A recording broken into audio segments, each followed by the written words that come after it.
Hello and welcome to Spurs Kings TV. You know it's countdown time. It's only one more day left. This time tomorrow. At least the 90 minutes should be over. It will be, bro. It will be. I don't know. How are you feeling, my guy? Listen, It hasn't hit me yet.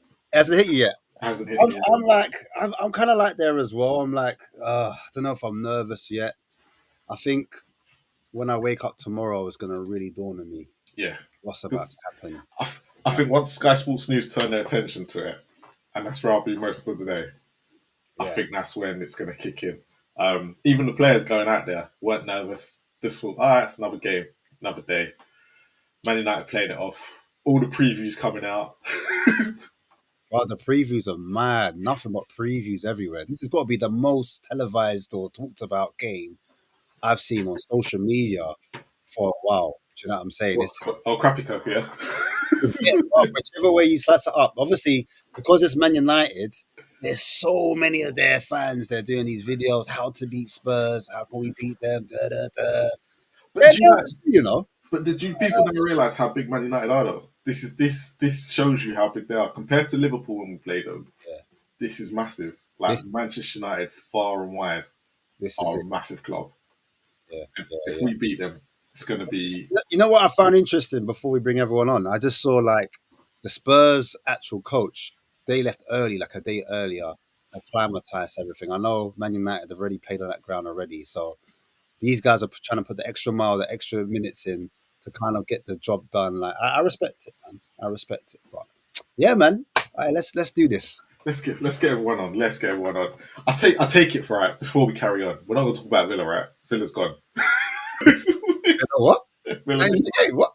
Forgot about that game, Villa. What even happened? I can't remember what happened, bro. Real. You tell me, guys.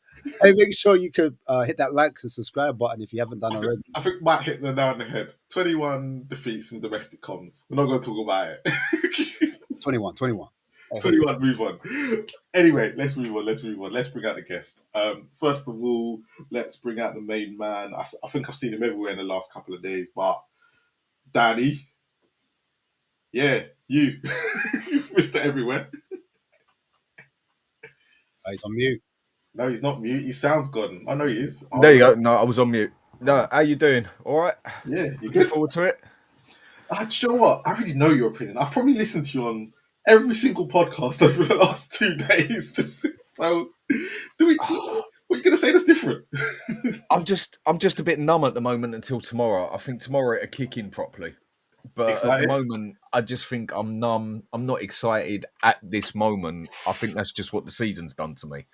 Okay. It's taught me how to just cut off any affection from Spurs' feelings. But I think by the time it comes to tomorrow, and I've got my bottle of Southern Comfort with me, sitting in front of the TV with it, and that it'll kick in nicely. But at the moment, it's just You're gonna have me and Ash on in the background, yeah. I'll have whoever's on. If you have pick about 3 channels on. Don't pick Sava over us. And the sociopath, you know, his feelings are cut off from all football, all Spurs. Oh, man. I'm looking forward to the game, but I'm also dreading it at the same time, I suppose. Yeah. And that's why I'm just leaving it until tomorrow. What's the point on dwelling on it for the next 24 hours when I don't have to? True. Anyway, let's bring out the next guest. A man who's literally was my second guest on this channel. Second guest before Ash joined the ranks. Right? It was because of him I actually kind of started it. I would have wanted him to be the main guest. And he kind of done it for the first couple of months. But then I had to go out on myself because he got too busy. But he knows how to talk. Andy, you up? How you doing? You all right? All good. How are you feeling? Yeah, I'm all right, man. I'm all right. I'll be a little bit nervous, but I'm okay. Oh, so the nerves have hit you? Yeah, a little bit. I'm not going to lie. Yeah, they hit me a little bit, but it's all right. It's all good. And just by the way, if anyone who's watching tonight's show has a spare ticket, yeah, let us know in the chat because Andy will be there tomorrow. We'll book the flight now. Right, we're gonna do the same thing halfway through when everyone else joins. So make sure you back up. Next guy I'm going to bring on. Do you know what? He's defended Ange for the last week, and he's done it well because a lot of people have given him respect. I've been watching it in the background, and everyone's giving him respect for doing it. But some of it he's right, some of it he's wrong. But it is what it is. But you know what? He's come on here tonight. He's making his debut, and a good welcome to Manny. Thanks for having me, guys, man. Thanks for having me, guys. It's a privilege. I've been watching you guys for a long time on various different podcasts, so it's a bit surreal to be on here. But thanks for having me, man. Well, thank God I liked you on all the other podcasts what you've been doing. I've been watching. I've been like, yeah, you go, Manny. I'm with you.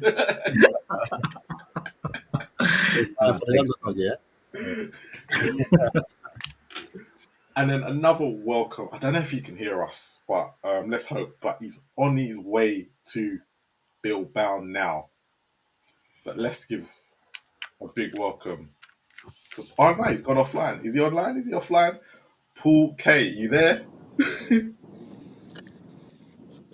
Can you hear us? I'm here. Can you hear me? We can hear you. Yep, we can hear you. I can hear you loud and clear. Lovely. Lovely. How Excellent. are you feeling? Yeah, we're just coming into Le Havre.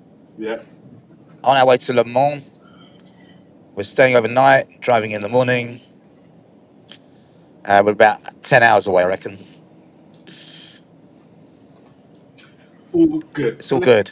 All good. There's four of us here. There's Jem, Murray, and Sam, and me. We got the passengers as well, man. We got big up. Well, let's do this. Let's do this. Ash. Yes. Tomorrow. How the hell do we not lose? Good question, man. And I've said on various podcasts that it just comes down to mentality on the day and a bit of luck. I think it's a mixture of the two. Anything can happen on a day. It's 50-50 split. They've got match winners. But I think what we've got is a squad that's beaten them 3 times. That's what you've got to look towards. So we do have the experience and the know-how to beat them. So they need to kind of lean towards whatever they can to have themselves internally motivated. Yeah. Also, I think at the start of the season, the remit was to win a cup. That hasn't changed. Like before, we've had players come in before and they talked about top 4, getting Champions League. This group of players is slightly different. From the off, they've been talking about cups. And Vicky van der Ven's latest comments have mirrored that or echoed that. So, boy, let's see if they can get over the line. Talk is cheap, as I've said before. They actually need to get it done now. So, yeah, man, let's see how it goes. Two different managers as well. One manager, he's been coming out swinging of late. You know about the old clown comments. I'm sure we'll get into that. And the other one, Amarim's more nonchalant, saying like, if we win it, we win it, but it doesn't define our season. Do you know what I'm saying? So, and just like you could be heroes forever, and he's given that type of movie kind of story talk, and I hope they're eating it up because they look like they're still playing for him. So whether they're still playing for him anyway doesn't matter, in my opinion, because they're going to be motivated to win a cup. That's going to boost all of their profiles as professional players, and that's what they come in to do, in my opinion. But yeah, that's how I look at it, and hopefully that can get us across the line, man. But I'll let the others have their say, man. Manny, before I get to the mouthy two, I'm gonna start with you. How do we? I'm gonna ask you the exact same question. How does Ange pull it out the bag tomorrow, or is it down to Ange? Is it down to the players? 100% is down to Ange and the players, to be completely honest. But I think from I was listening to Ange some time ago, a few days ago, on one of the podcasts that he was interviews that he was speaking in, and he made a good point. He said, "We've had world-class players at this club, right? They couldn't win it. We've had world-class managers at this club. They couldn't win a cup. So there is something slightly more to it than just having world-class players and world-class managers. And maybe it's that motivating factor that he might bring in. He's been there. I think there was a stat going around that he's won 88% of his cup finals. He's been there, he's done it. He understands the magnitude of this game, and I'm 100% sure he is, beating the players down with this narrative. And as you said, the narratives from the two camps has been very, very different. Amorim has gone with, it is what it is, whatever happens. Whilst Ange is literally going, we have to win this. Forget the 21 losses that we've had in the season. As a club, we need, if we don't win this, when are we going to win it? It has to be. It has to be. So yeah, I do think it's Ange. I do think the players have got a big part to play. They're all well rested. And yeah, I actually think it goes down to tactics. As you were saying, I've watched a lot of previews today and yesterday. I'm the most delusional guy I've come across, but I do not understand the confidence that is coming out of the United camp, considering the tactics that I've watched from Amorim. But I think it goes down to tactics. I think we've got more than they have, and I think if we turn up on the day, we're definitely going to beat them. Andy, I'm going to start with you. How are we going to get through tomorrow? How is Ange going to get this trophy that he has promised? Not promised, that He always wins. that is true. He always wins in his second season. How is he going to deliver it again in his managerial career, that he's going to do it at the one club that don't win anything? How is he going to get through it tomorrow? To be honest with you, it's going to come down to one thing, and who's got the biggest balls. If I'm being honest with you, we've all seen Spurs in semis and finals, and a lot of the time we've folded because of that. So I mean, I wouldn't be confident if it goes into extra time, because then the pressure's kind of on us, and United have been there and done that. But I just think they've just got to go out there knowing that they've beaten United 3 times this year, which sometimes is not a great stat, because what's the likelihood that we're going to beat them 4 times in 1 year? It doesn't usually happen, but the confidence they could take is that we've actually beat them all 3 times, relatively convincing, knocked them out of the cup as well. So they should have that confidence and just go into it without no fear. Just go for it. You know what I mean? Because United are going to go for it. United have been here. They've done that. They've worn the T-shirt. Even when we were better than them and they had Jose Mourinho, I remember the semi-final. We dominated them first half, and then we kind of shit ourselves a little bit, and United came back into it. So just have no fear and just go for this, and you never know what happens. And I think we actually could get the result if we do that. Dan, Ange, how does he get his promise? Do you know what? If I'm going to be honest, I don't think this game has anything to do with Ange, apart from who he picks on the pitch. I think the players have already cut themselves off from him, a significant amount of them. Maybe not all of them, but a significant amount. And I think they're just going to play it for themselves. And I don't really care how they do it, for whatever reason they do it, as long as they go and do it.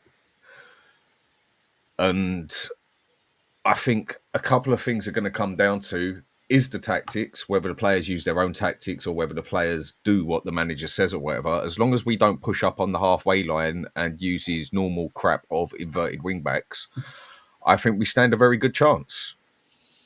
Can we stick with that for a second in terms of tactics? If Ange, for example, plays counter-attacking football, right? That is what I want. Which is what you want. Mm-hmm. Are you going to say that was all the players and nothing to do with Ange?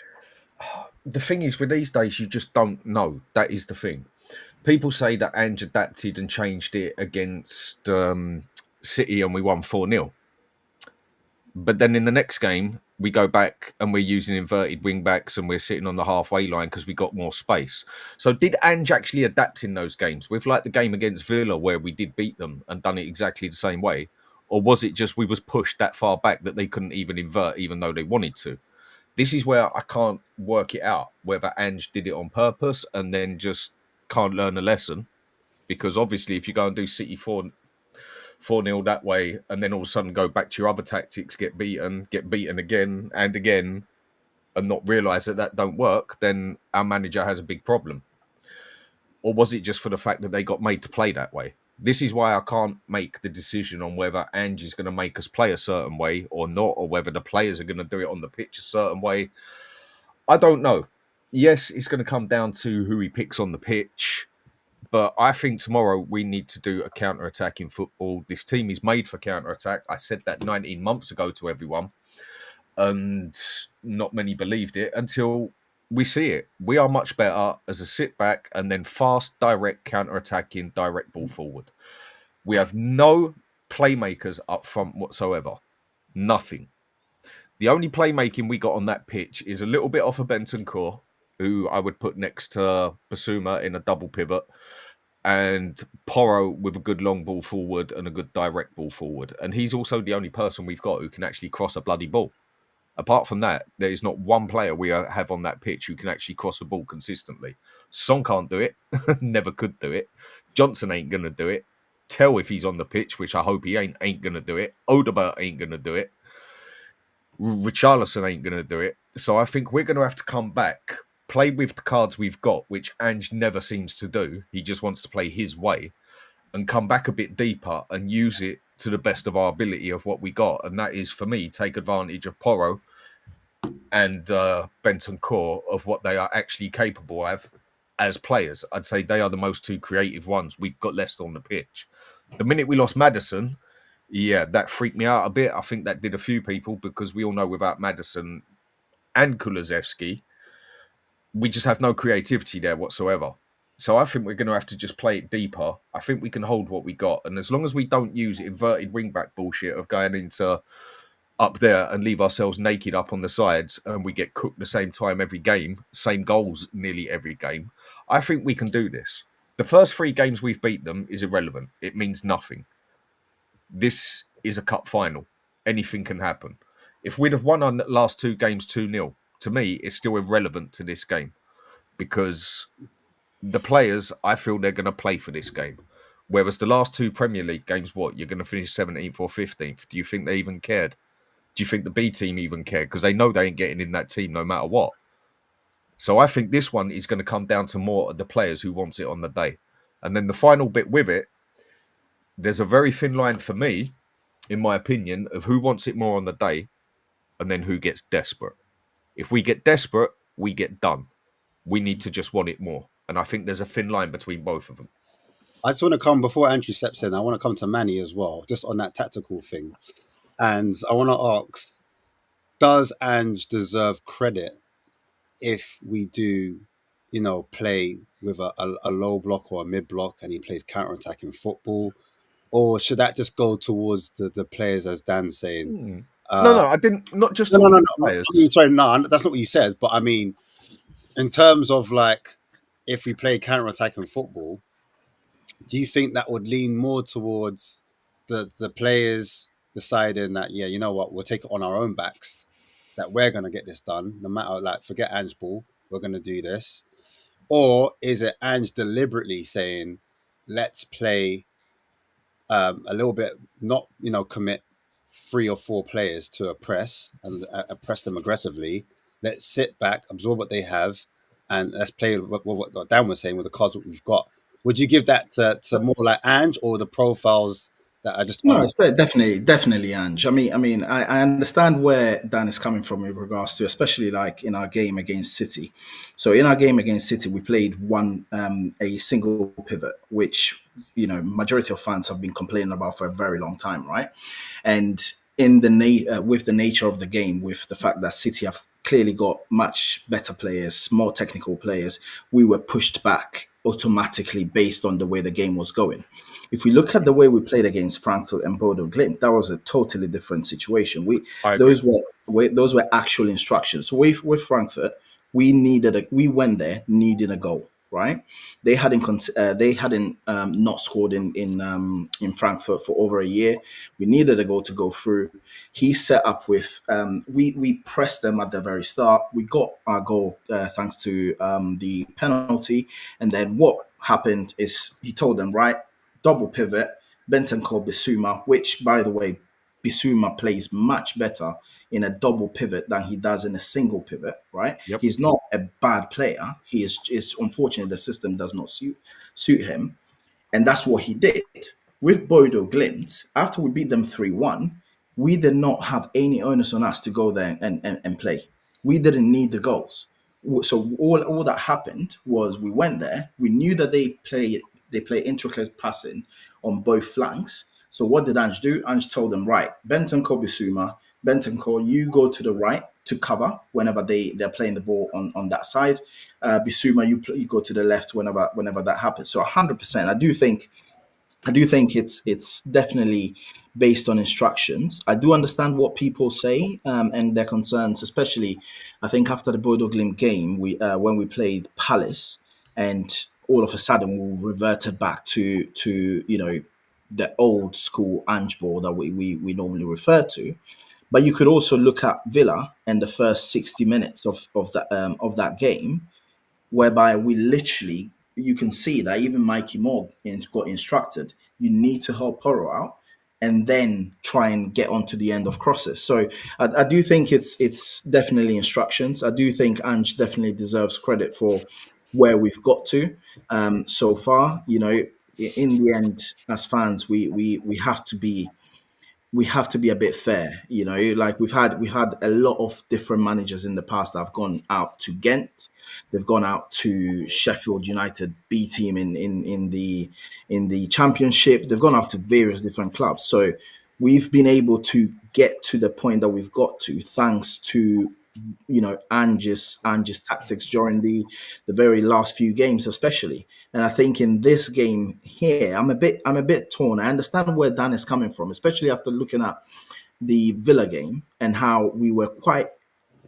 The final ball was not there, but it was quite clear. Song was looking sharp. You got the ball into him after sitting back. He was through in on goal a few times.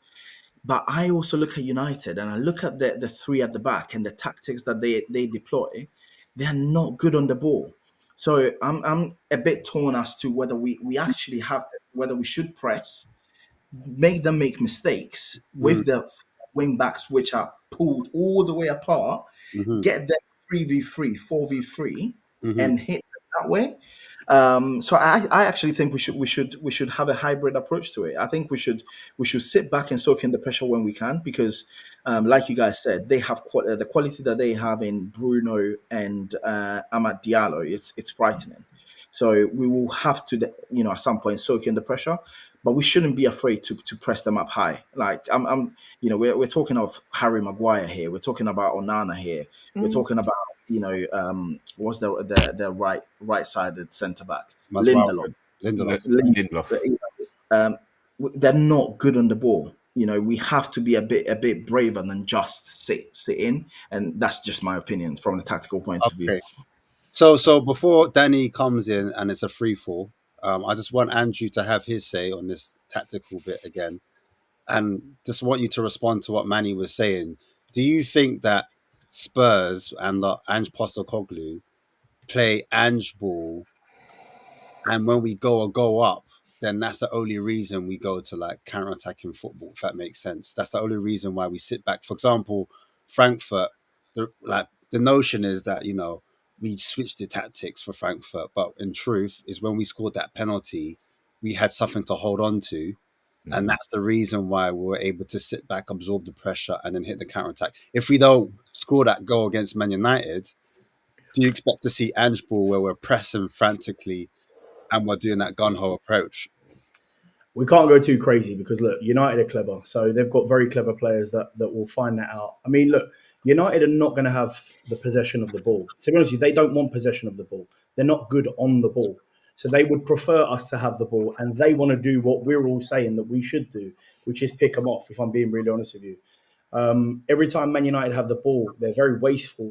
Their passing is not good enough. In my opinion, I believe we should be selective on when we're pressing, when we're attacking. We can't go gun-ho, Ash. This can't happen.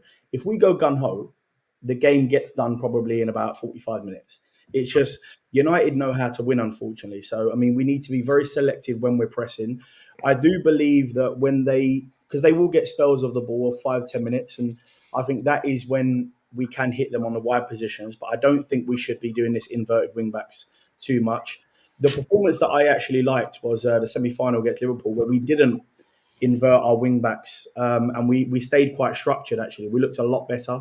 But then for some reason, Ange moved to a different place in the second leg, and he completely undone all the work in the first leg. So we need to be a bit selective when it comes to Man United, because they will be clever. Bruno can pick them pockets. He'll put the ball in behind our defence when we least expect it. He can't be stupid. So obviously, if we go 1-0 up, we then have a choice to make whether we stick or twist. I don't actually think it is a stick or twist situation. I think we should need to be clever, be a little bit more compact in the midfield, and not be caught with our left and our right back all over the gap. Like if I'm Van de Ven and Romero, I'll be honest with you, I'll be saying to them, I need you close to me. If Bruno wants to whip in the ball from 30, 40 yards, no problem. But as long as one of those defenders have cover, we'll get out of trouble. When we played them in the cup and we gave them possession, they had a lot of possession, but they didn't really know what to do with it because we went into a bit of a block. And to be fair, if we do go 1-0 up, I'd like to see that again, but be selective on a press. But when we do press with a bit of impetus, press with 4 or 5 players pressing at the same time. There's no point Solanke wasting his energy doing it on himself, and then Johnson then turns up, because United are getting in and out quite easily. So they're a clever team. They've got clever players.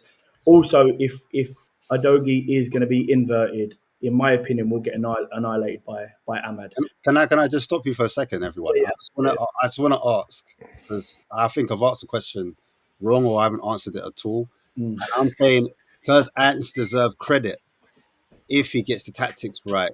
Of course, because listen, everybody knows.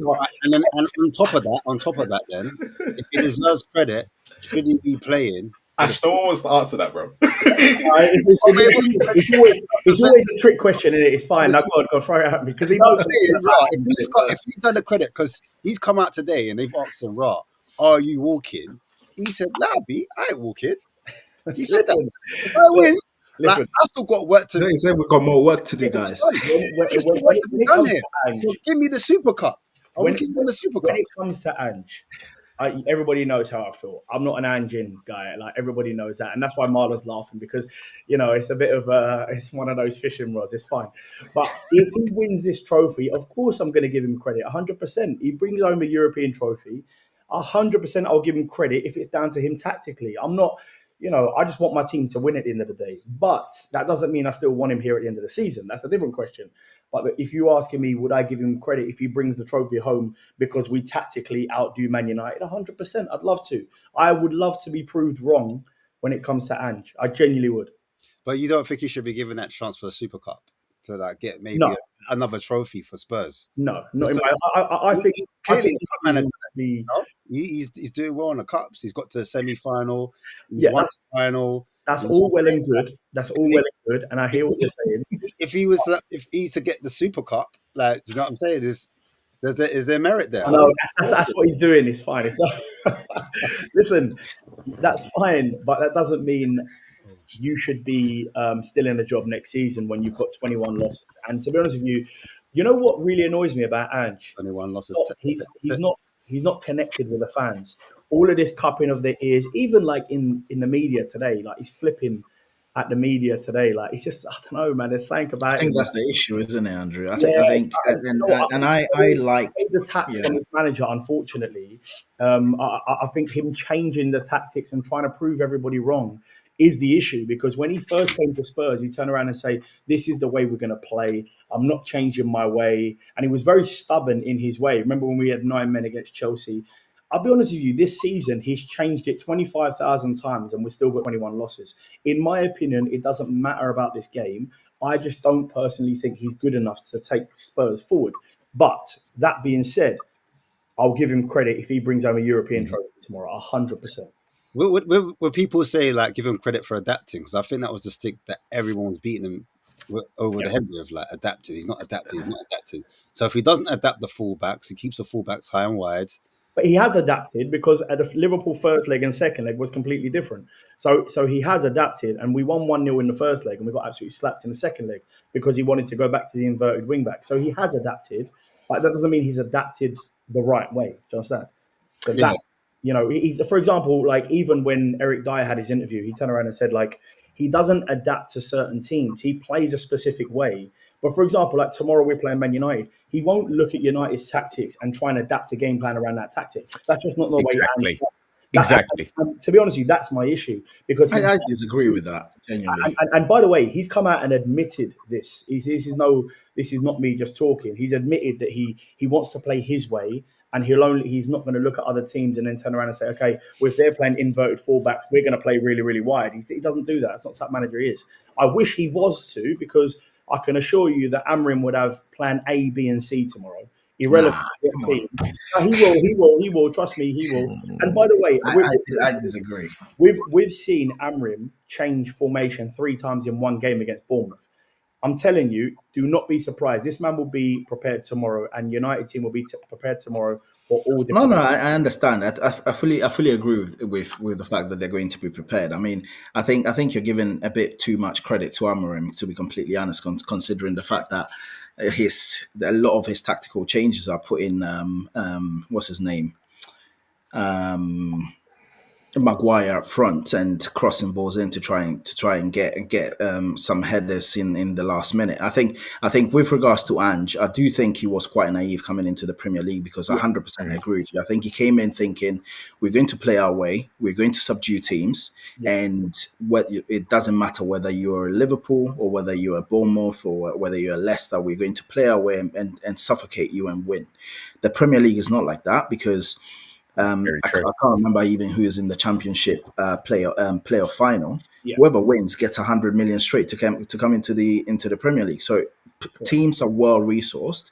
They've got great coaches and tactical teams to be able to pick you off. And I think he's figured it out. I think he's figured it out now, but he's figured it out very, very, very late in the game. Like if you look at our game against Frankfurt. So 21 defeats later, yeah? 21 defeats it took him to figure it out. Exactly. That's not good enough manager. I mean, if we want to talk about the 21 defeats, we there are a lot of caveats that we can put through. But I do understand, 100%. But I do get it, right? But just sticking on to the point of him adapting, like we were getting killed in the last 10, 15 minutes at Frankfurt when we were 1-0 up. Yeah, on the flanks, where I think it was Christensen or someone else. What he did is he brought on Danso, went 3 at the back, and then got Porro to mark the left winger, and got Udogie to mark the right winger. So to say that he is going into this game thinking I'm just going to play my way, I think shows it's a. I don't want to say you're showing him disrespect, but he's definitely not going into the biggest game of his life thinking, right, guys, just listen to the way I'm going to play, ignore Amorim and his tactics, and let's see how it goes. I definitely don't think he's. So you think he's not tactically inept? He's like tactically, like he hasn't got the clues out of his depth. I think he was tactically stubborn. United's game plan. He won't do that. That's not what he's going to do. I think he will. I think he will. He has never done that with every other team. We've got players coming out saying he does not do it tactically against specific teams. Listen, I hope he does. I hope he does personally, because exactly no matter what we say, you say what you say about Amrim. You have to understand this is not Amrim's team, by the way. This is a team that Amrim has inherited. Yeah, this is not the way he wants. Yeah, but he inherited the team 4 points away from not the way he wants to play. So he's trying 2 or 3 different options against the team that he plays against, and it's not even his team. Whereas this is Ange's team. Exactly, 400 million. Correct. He got this team, and Ange's biggest problem is he can't adapt on a game-to-game basis. Correct. Now, this is where a lot of people don't understand how deep football goes. Like an iceberg, you only see the tip. When it comes to adapting and tactics, it doesn't mean changing a whole formation. Example, when you got someone like Salah down the side, you got a double man. You got to double man him. Nope. And you go and put Ben Davies against him. Clever fella that he is. And then when you play other games and you know, like you've got someone like Fernandes playing, Bruno Fernandes, who is going to be the biggest problem at Man U, I think. What Sure. you go and do? You go and, in my opinion, you go and do what you do to him, what people do to Jamie Maddison, because he's just the same as he's a little bitch on the pitch. He doesn't like getting slapped about. So what do? You double up on him. You wind him up, same as other teams do with that. He doesn't adapt to certain players in certain games. It's not all about changing formation, and people seem to think adapting is just change of formation. No, It's no, no. not. I do agree. I do agree No, with you. no, I'm I do just saying think we did people in that. general. Yeah, yeah. It's No, like, I do and think if we actually in did this that. game Answer the question. against, if this game against Frankfurt, yeah, which he did put 3 at the back, fine.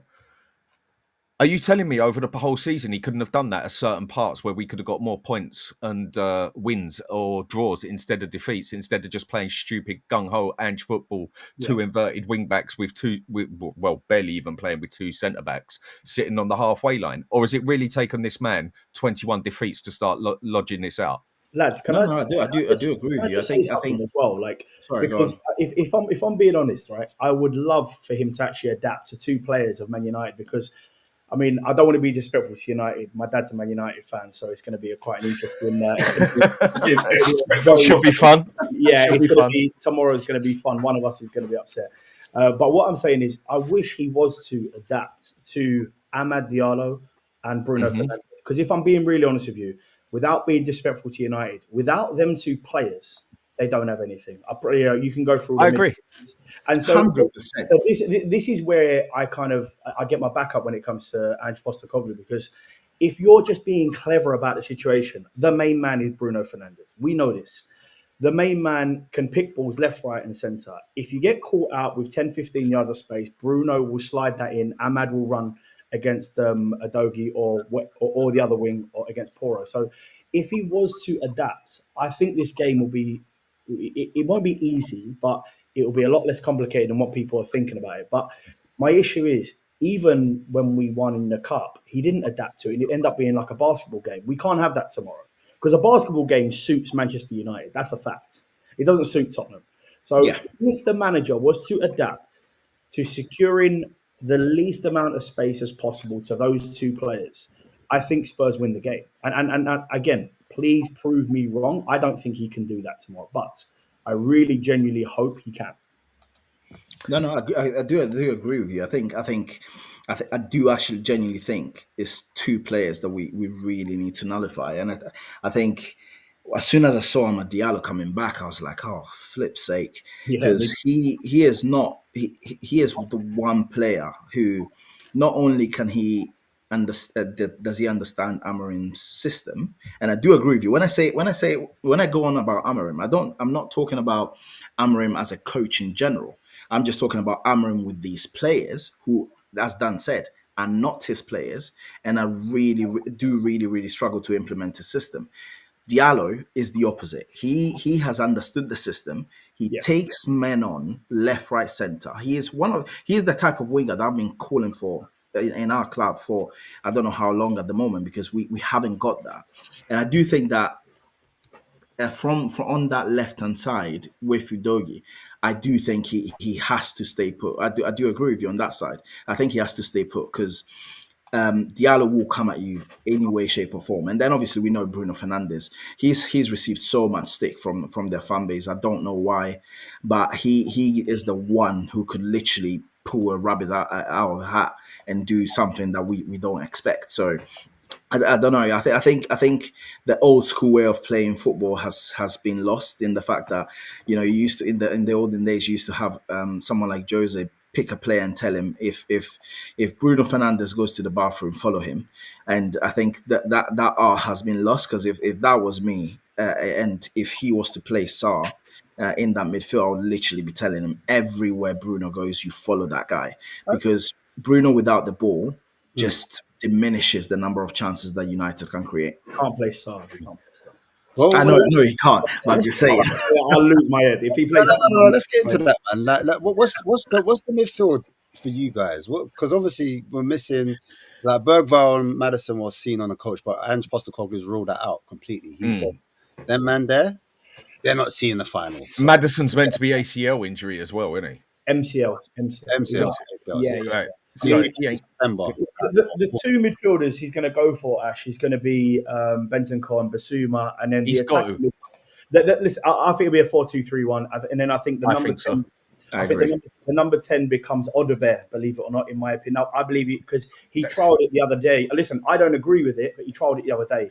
And if you've got no Kulusevski, you've got no Maddison, and you've got no Bergvall, I think that's the reason why he trialled it against Aston Villa. I think he put Odobert in the 10. I think he put Johnson out on the right, Son out on the left, and then Solanke up top. This is why, for me, we've got to take our playmaking deeper because we haven't got a playmaker up there. The way I would ideally do it is, as I say, Bentancur has played as a playmaker before, deep line playmaker, defensive midfielder at Juventus.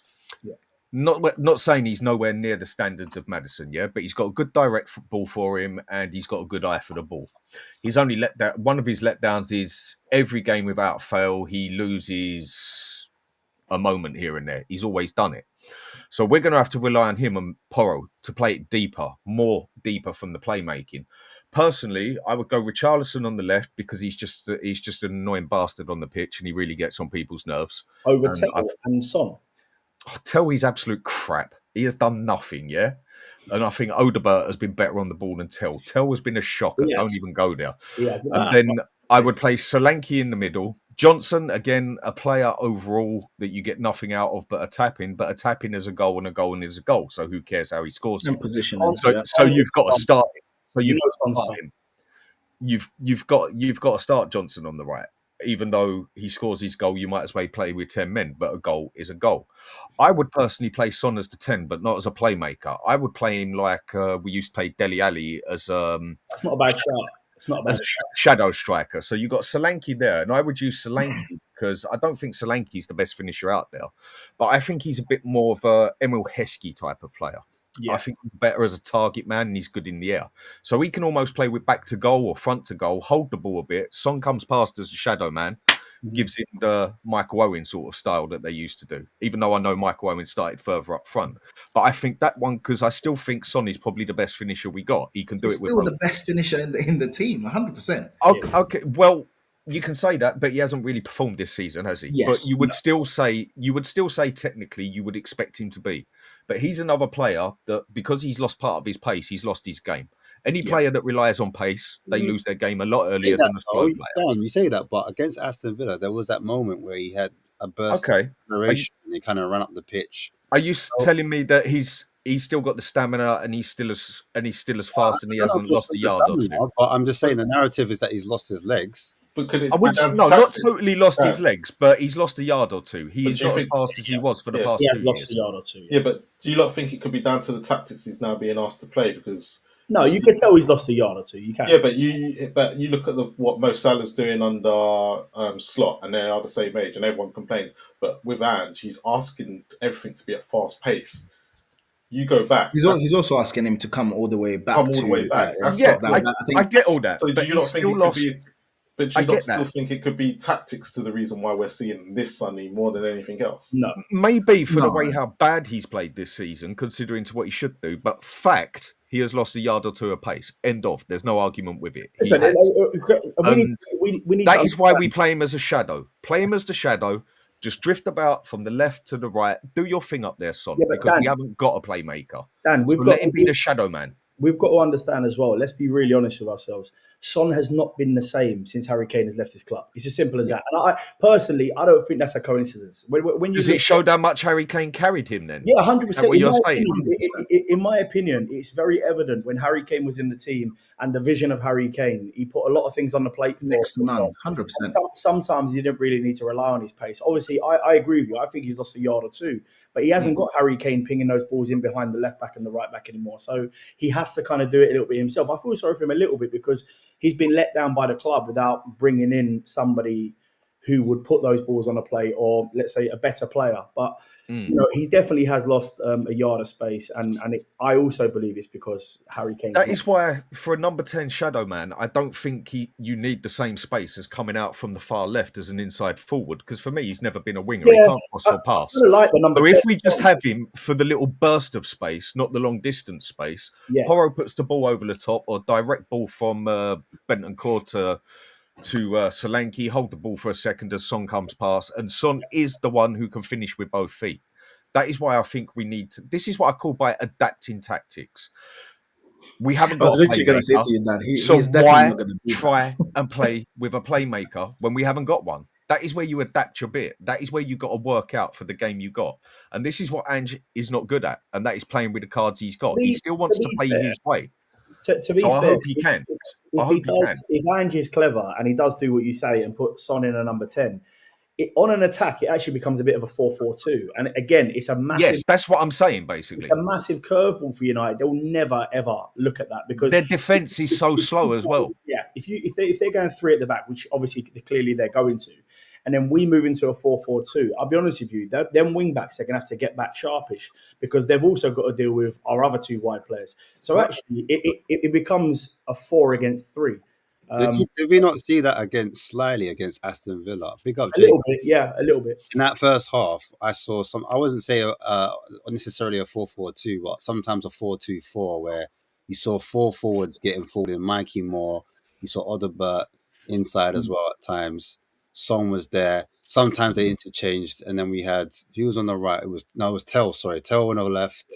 Son on the left. Sorry, Tell, Odobert, Mikey Moore. So it's 4 forwards essentially pushing up, hitting a counter, running from deep, and like I said, it was quite fluid.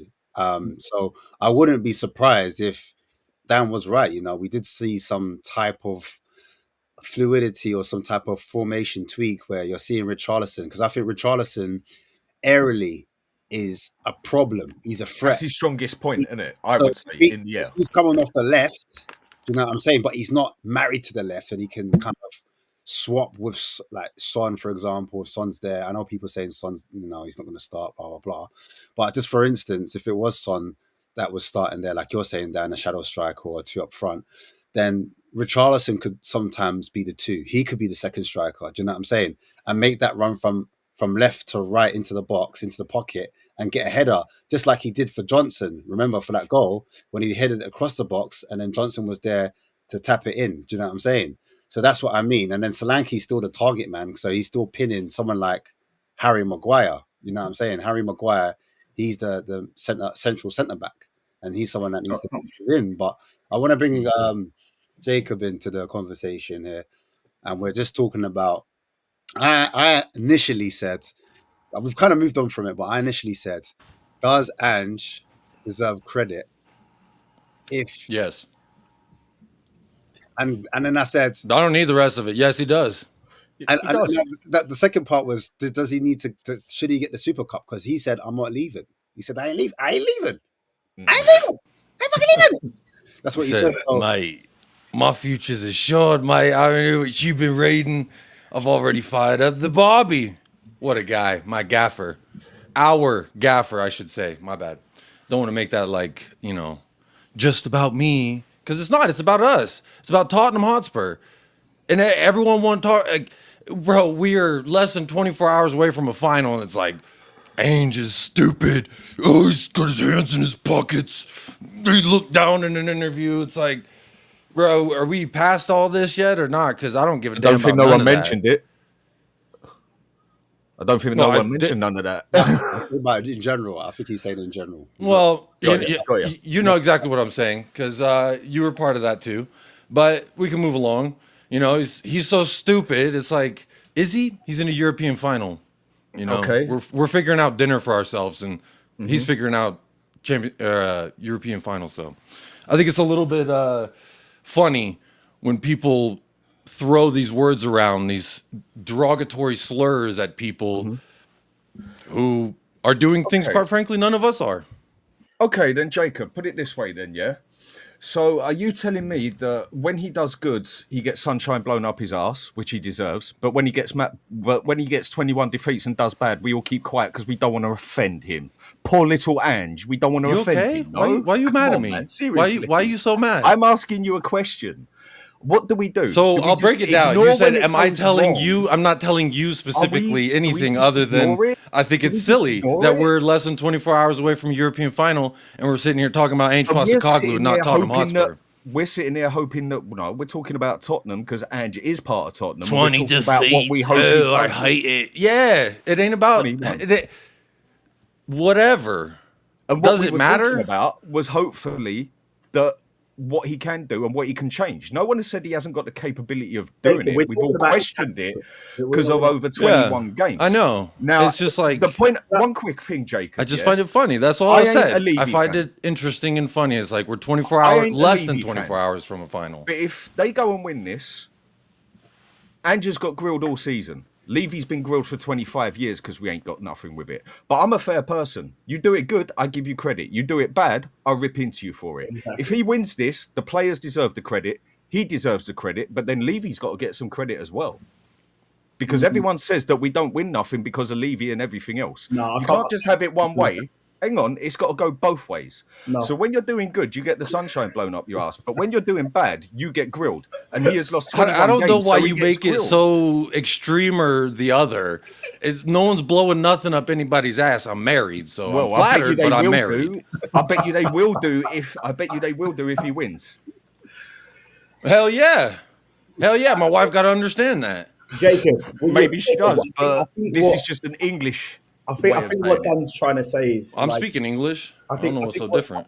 I think what Dan's trying to say is that when he does something good, everybody gives him credit, but he deserves criticism for when he doesn't do good. And I feel like if No one ever said that he didn't. Listen, look, My point look, was the let's- derogatory slurs for people who. it's not having derogatory slurs. It's just the fact that if I ask you a question now and say, have you been impressed with Ange Postecoglou this year? If you say yes, you're lying to all of us. But that's, what we're saying is we're trying to be constructive when it comes to the manager. We're actually saying if he adapts. Yeah, and if the club listened to everybody that's being constructive, if he adapts, we'd have Ryan Mason right now. and he brings this trophy home, every single one of us are going to be happy and we'll give the man credit 100%. Exactly. So no one's saying anything derogatory about the manager. What we're saying, there's two different things.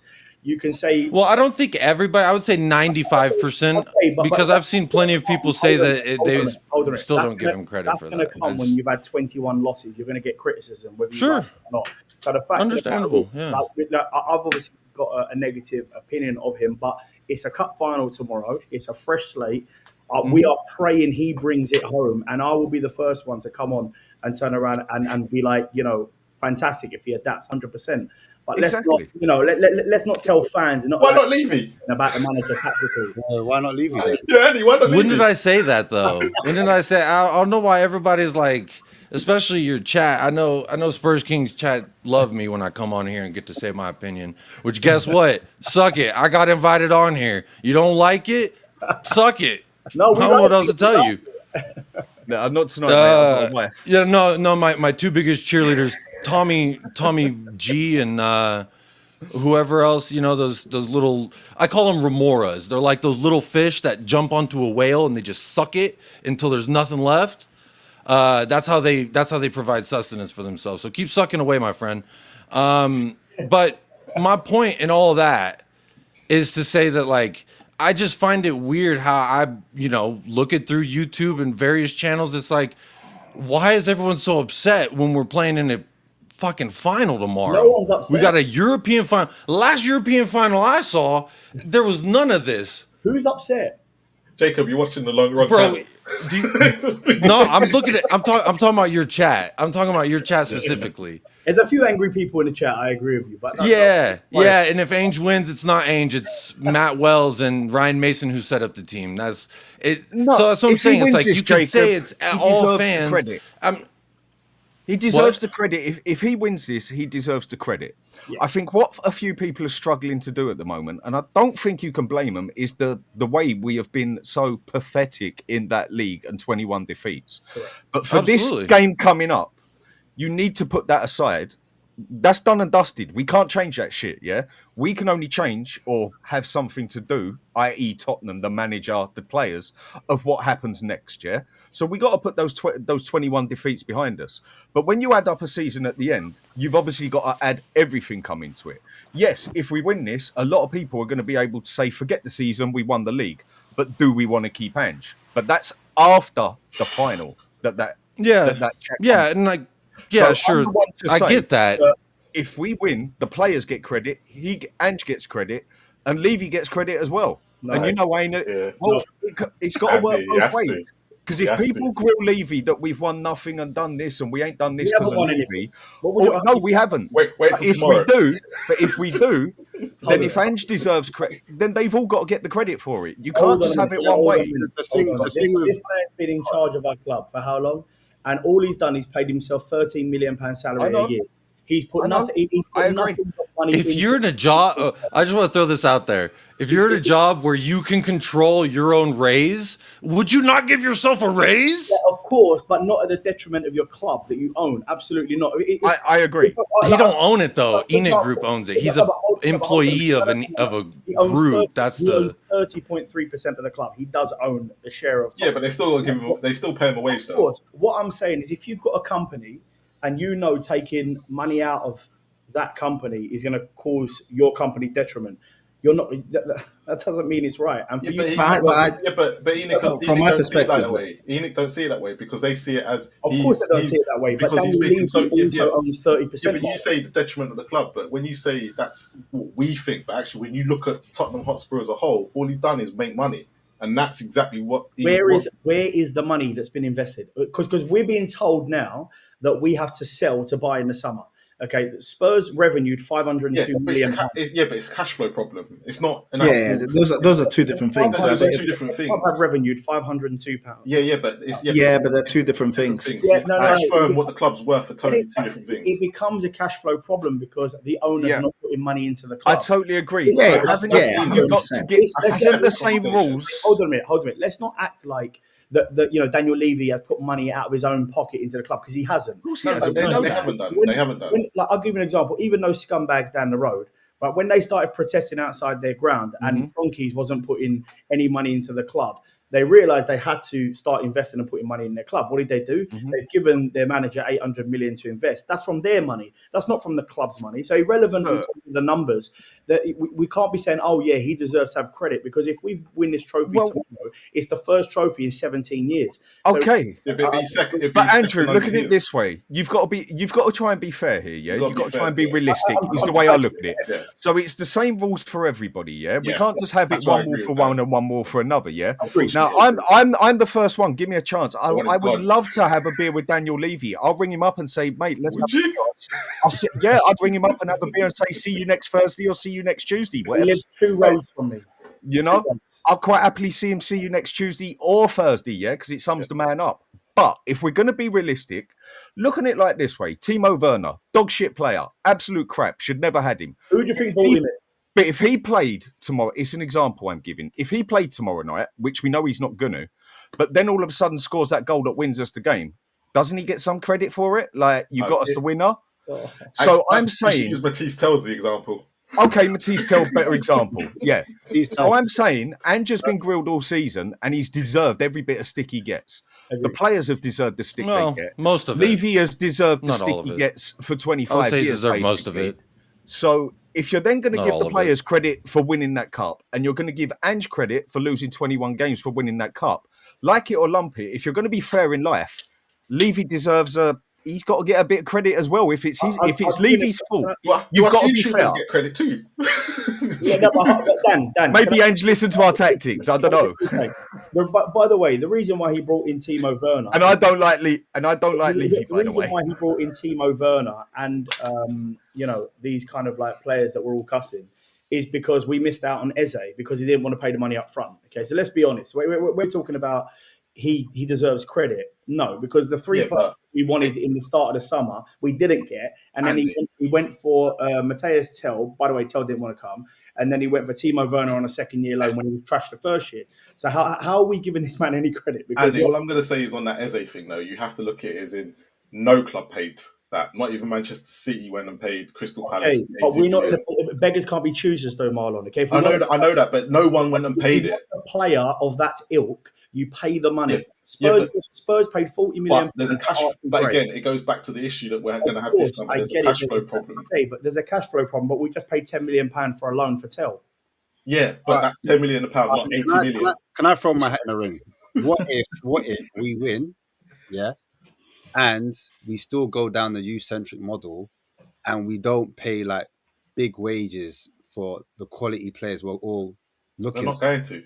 So then, how are we going to praise Levy? Because he's But that's the thing. Those are You two. praise Those are for the two. moment. No, We're it's not conflating about two the different wages. things, It wasn't about guys. the wages. It was never about the wages. It But was guys, But we're conflating two different things. It's solely about That the was the money. main I kind of think it's the same thing that like what Dan's saying in regards to Ainge. If he wins it or loses it, like along the way, you've gotten your applicable judgments along the way, right? Like throughout his tenure, you could go back to when Jose was here. He once what was it? He wanted Skriniar, and we got him Joe Roden, and the examples go on, right? But I think it, and I agree with Dan on this aspect. It's like if you lose, everyone, in my opinion, is a part of a losing team that starts at the top and it works its way down. And from a competitive standpoint, I'll also look at it like as a player, in respect to like you don't control none of that. You don't control what the manager's telling you throughout the week. You don't control who buys you, you just can agree with them or not. And so I find it. I blame players specifically for 90 minutes. Outside of that, I don't think there's any like blame for that. But when it comes to like Daniel Levy or Ainge Postecoglou, for example, in regards of like the blame that they should get, you should get blamed for all the shit that you've done bad. Like anyone in any job, if they say I need 800 of these and you give them 750, that's not enough. That is an L. So you do that 20 sometimes, you should be blamed 20 sometimes. There's never been in like a okay, I'm blame free, or I'm Jesus Christ walking on water, turning water to wine and making blind people see and all that shit. Like, no one's ever said that. And like all along the way, the only reason like, and people get so up their own ass about it because I don't want to just be like, Ainge out, wah. Like, because me personally, I just apply contextual evidence surrounding a situation that helps me to form my opinion, and everybody form their opinion in different ways. And when it comes to giving Levy blame or credit, I don't think there's any real right way to say it other than for the, because it's a very relative thing. It's a emotional factor that you have. Like the 20-year journey with Levy is like, bro, it's been not the greatest, but there's been some good stuff. And then it's like, if we win this, does it erase all the bad? I don't think so. Does Ainge winning this erase all the bad? I don't think so either. But it is nice. It will be good. And I have to say, guys, like from my perspective, I've always been a bit on the fence on with regards to Levy. You have to look at it from two different ways. If you look at it from a business perspective, from the club's future perspective, he's future-proofed us. You cannot say otherwise. He's put the club in a position whereby we could finish 17th and we could still go out there and be able to spend from a revenue perspective. That you cannot say the guy has not done that. I'm a finance guy. But as a football chairman, he's absolutely shocking. 100%, absolutely, and I love the way he's I absolutely love the way he's thought through from a perspective of right. You could sit there and have a stadium, a 30,000 seater stadium, gaining average amount of revenue, average amount of sponsorship, and we will always, try and overachieve and sometimes just not achieve at all. But that's not something special. The fact that he moved us from a smaller. No, I'm just saying from any chairman could have done that. And he put. And I don't think any chairman could have done that. They could, the bit where he gets more credit for is because he wanted to make it an entertainment venue where we'd have the singers, the rugbies, and have it interchangeable. That's where Arsenal missed out. But anyone could clearly see we had to move from White Hart Lane, and because they are a property side business, they were always going. You notice they found the money for that. Yeah, Everton just done it, didn't they? With their stadium. Everton have made it to do the same as us. Everton has done exactly the same. So I can't stand Levy. You're looking at it from that perspective. 100%. You want to give Levy that credit. My issue with Levy is his strategy when it comes to the football of this club. The reason why we would have two players as an example, one costing 50 million with a wage requirement of 40k versus one who would cost say 40 million with a requirement of 200k or 150k, which will push us to that next level.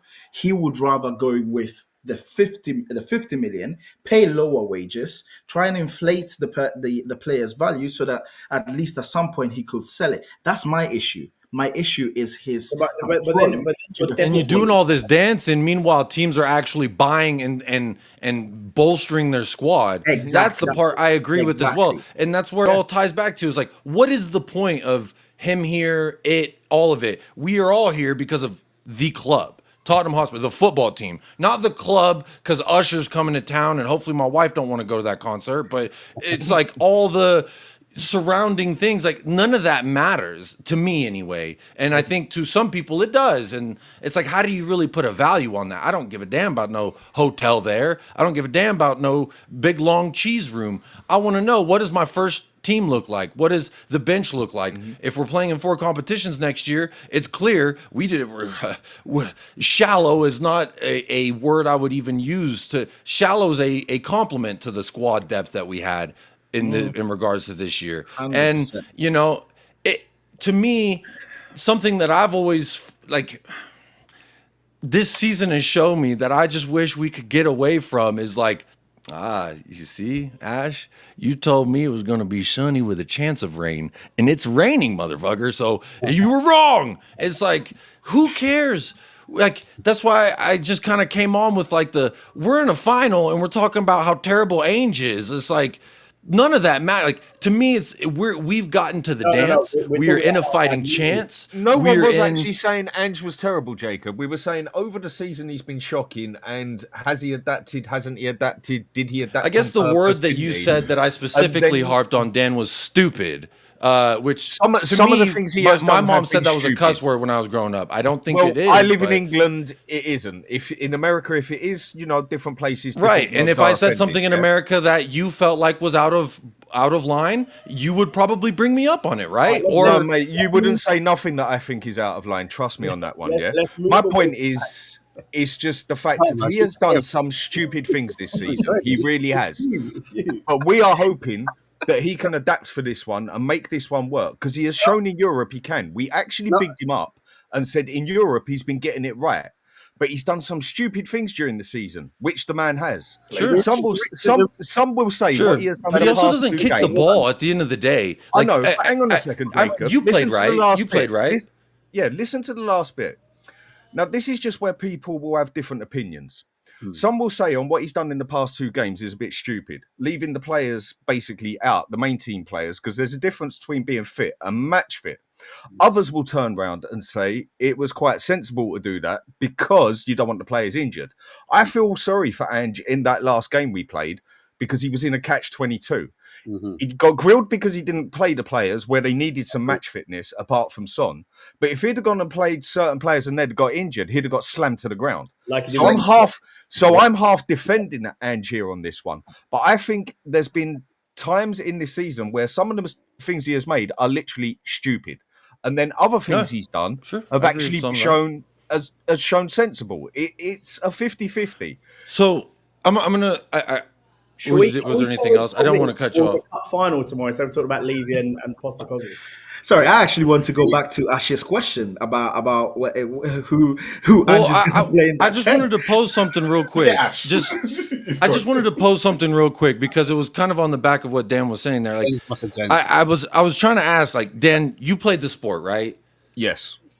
And anyone who's played the sport, any sport, a sport, like especially this sport, there's such a freedom out there. There's no stopping, and there's a little bit of stopping nowadays. But like when I played, there was no stopping, and that's why I wanted to play goalie because I can't run around that long, and But the coach can only say it is you who do, and it's like. Yeah, you are the player. At some point, you need to fucking own up and take responsibility for the losses and the lack. Like I always go back to performances, and I'll just use one specific instance that I happen to remember the numbers on. It's back-to-back performances versus Arsenal and Newcastle. I think it was 26 chances that we created with one goal off of an own goal from Dan Burn. And to me, that is an indication of floppy little fish in front of the net, floppy little floundering fish, not stud muffin Zlatan Ibrahimovic. Is a little weak, I'm little baby. You know, I struggle to accept that like Ainge is so stupid and tactically inept that he could have a front line that consists of Timo Werner, Brennan Johnson, Richarlison, and we're like at one point the leading scorers in the league. When Timo was actually in and around the squad. Players, that's an anomaly, Jacob, is it not? When we have players who sit there and give an interview to Rio Ferdinand, and he turns around and says, "No, Ange don't really do much with defense," and he says us, "We play this way or the highway," basically. Yeah, he did say when you've got a manager like that, you can do a Romero where you can just say, "Do you know what? Screw you, manager. I will do as I want because I know you will pick me for the next game." Yeah, but then there's a lot of other players who know that if they don't play Ange's way, they're out the team as such, even though we know he likes his main 11. Some managers get very, very funny with that. Eric Dyer, when he left, everybody slated him when he blatantly sat there and said, "We don't even do defending, as all we do is," and shows us his one way of football and one way only. Bro, Eric and then Dyer as time went on, but Eric Dyer has just won the Bundesliga, yeah? And he got in the Bayern Munich team regular, and he was and he's been good, yeah? He blatantly said that. And what does that mean for me? What is that? No. Like, what is the whole he won a Bundesliga? I don't give a fuck about that German plate. I don't give a damn about no Schnitzel Lederhosen trophy. We're going to, But everybody slated him, but he blatantly said when he left, Ange never focused on defense, and he always got us playing. Look at me, I got a fucking boot with beer in it. How original. Ben said it as well. Well, is there any problem with anyone being German? I'm part German. I don't give a fuck. When it comes down to it, I'm just going by what he said when he moved over. And also, Spence basically said the same thing. If we don't play Ange's way, he don't want us on the pitch. So you'd think at certain stages, players should be using their common sense on what to do. Like, I feel one of my biggest problems is with the defence. One of the things I got taught old school as a goalkeeper, as a right back, and then playing DM is when in doubt, kick it out. Nope. When you play Ange's way, when in doubt, you pass it to your closest defender and then you would put yourself right up shit street. When you play Ange's way, you go and pass it out and take a 70% chance that's coming against you and take more chances in front of your own goal than up the top. It's because it's the way the manager hammers it into them. Now, I agree the players should sometimes make their own mind up. But if their manager is so set, you will play my way or you don't play, what are they meant to do? It's a bit of a catch-22, isn't it? What would you do? But that's 2025 football. Like how many think there's teams a in the fallacy in bottom that half argument, personally. literally come up and literally play from the back, and every single pundit from Earth, from the right side of the Earth to the left side of the Earth is like, why are you playing like this? Because you haven't got the facilities. Everyone does it. That's the era that we currently live in. Right, that's unfortunately what, whether we like it or not, that's where we live in.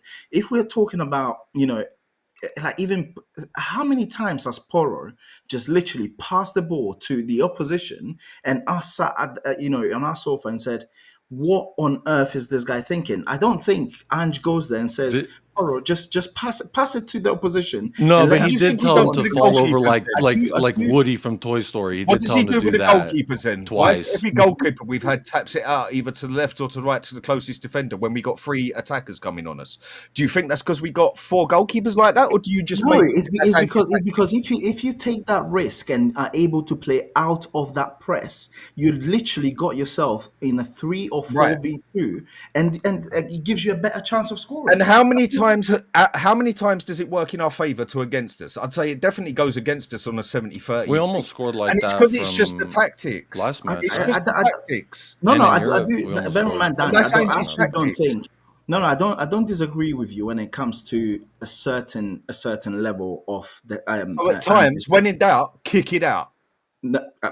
I think that's way too old school. I don't think anyone does it anymore. So you think if you're there and you've got a chance of a 30% chance of making a player next to you there or 30% chance there, and you've got 3 players coming at you, that is where a player should use his common sense and just toe punt the ball up the other end of the pitch so we can reform and get our shit together, yes? That is what. No, Klopp I thinks, actually not. think if you've got a 30% chance of making the pass, try and make the pass. If it goes through, Right. So for me, that's through- taking a silly gamble that you got 30% chance and 70% going wrong, and that it can go in the back of your net. For me, that's just being like, well, suicide. Why not? we would agree to disagree on this one.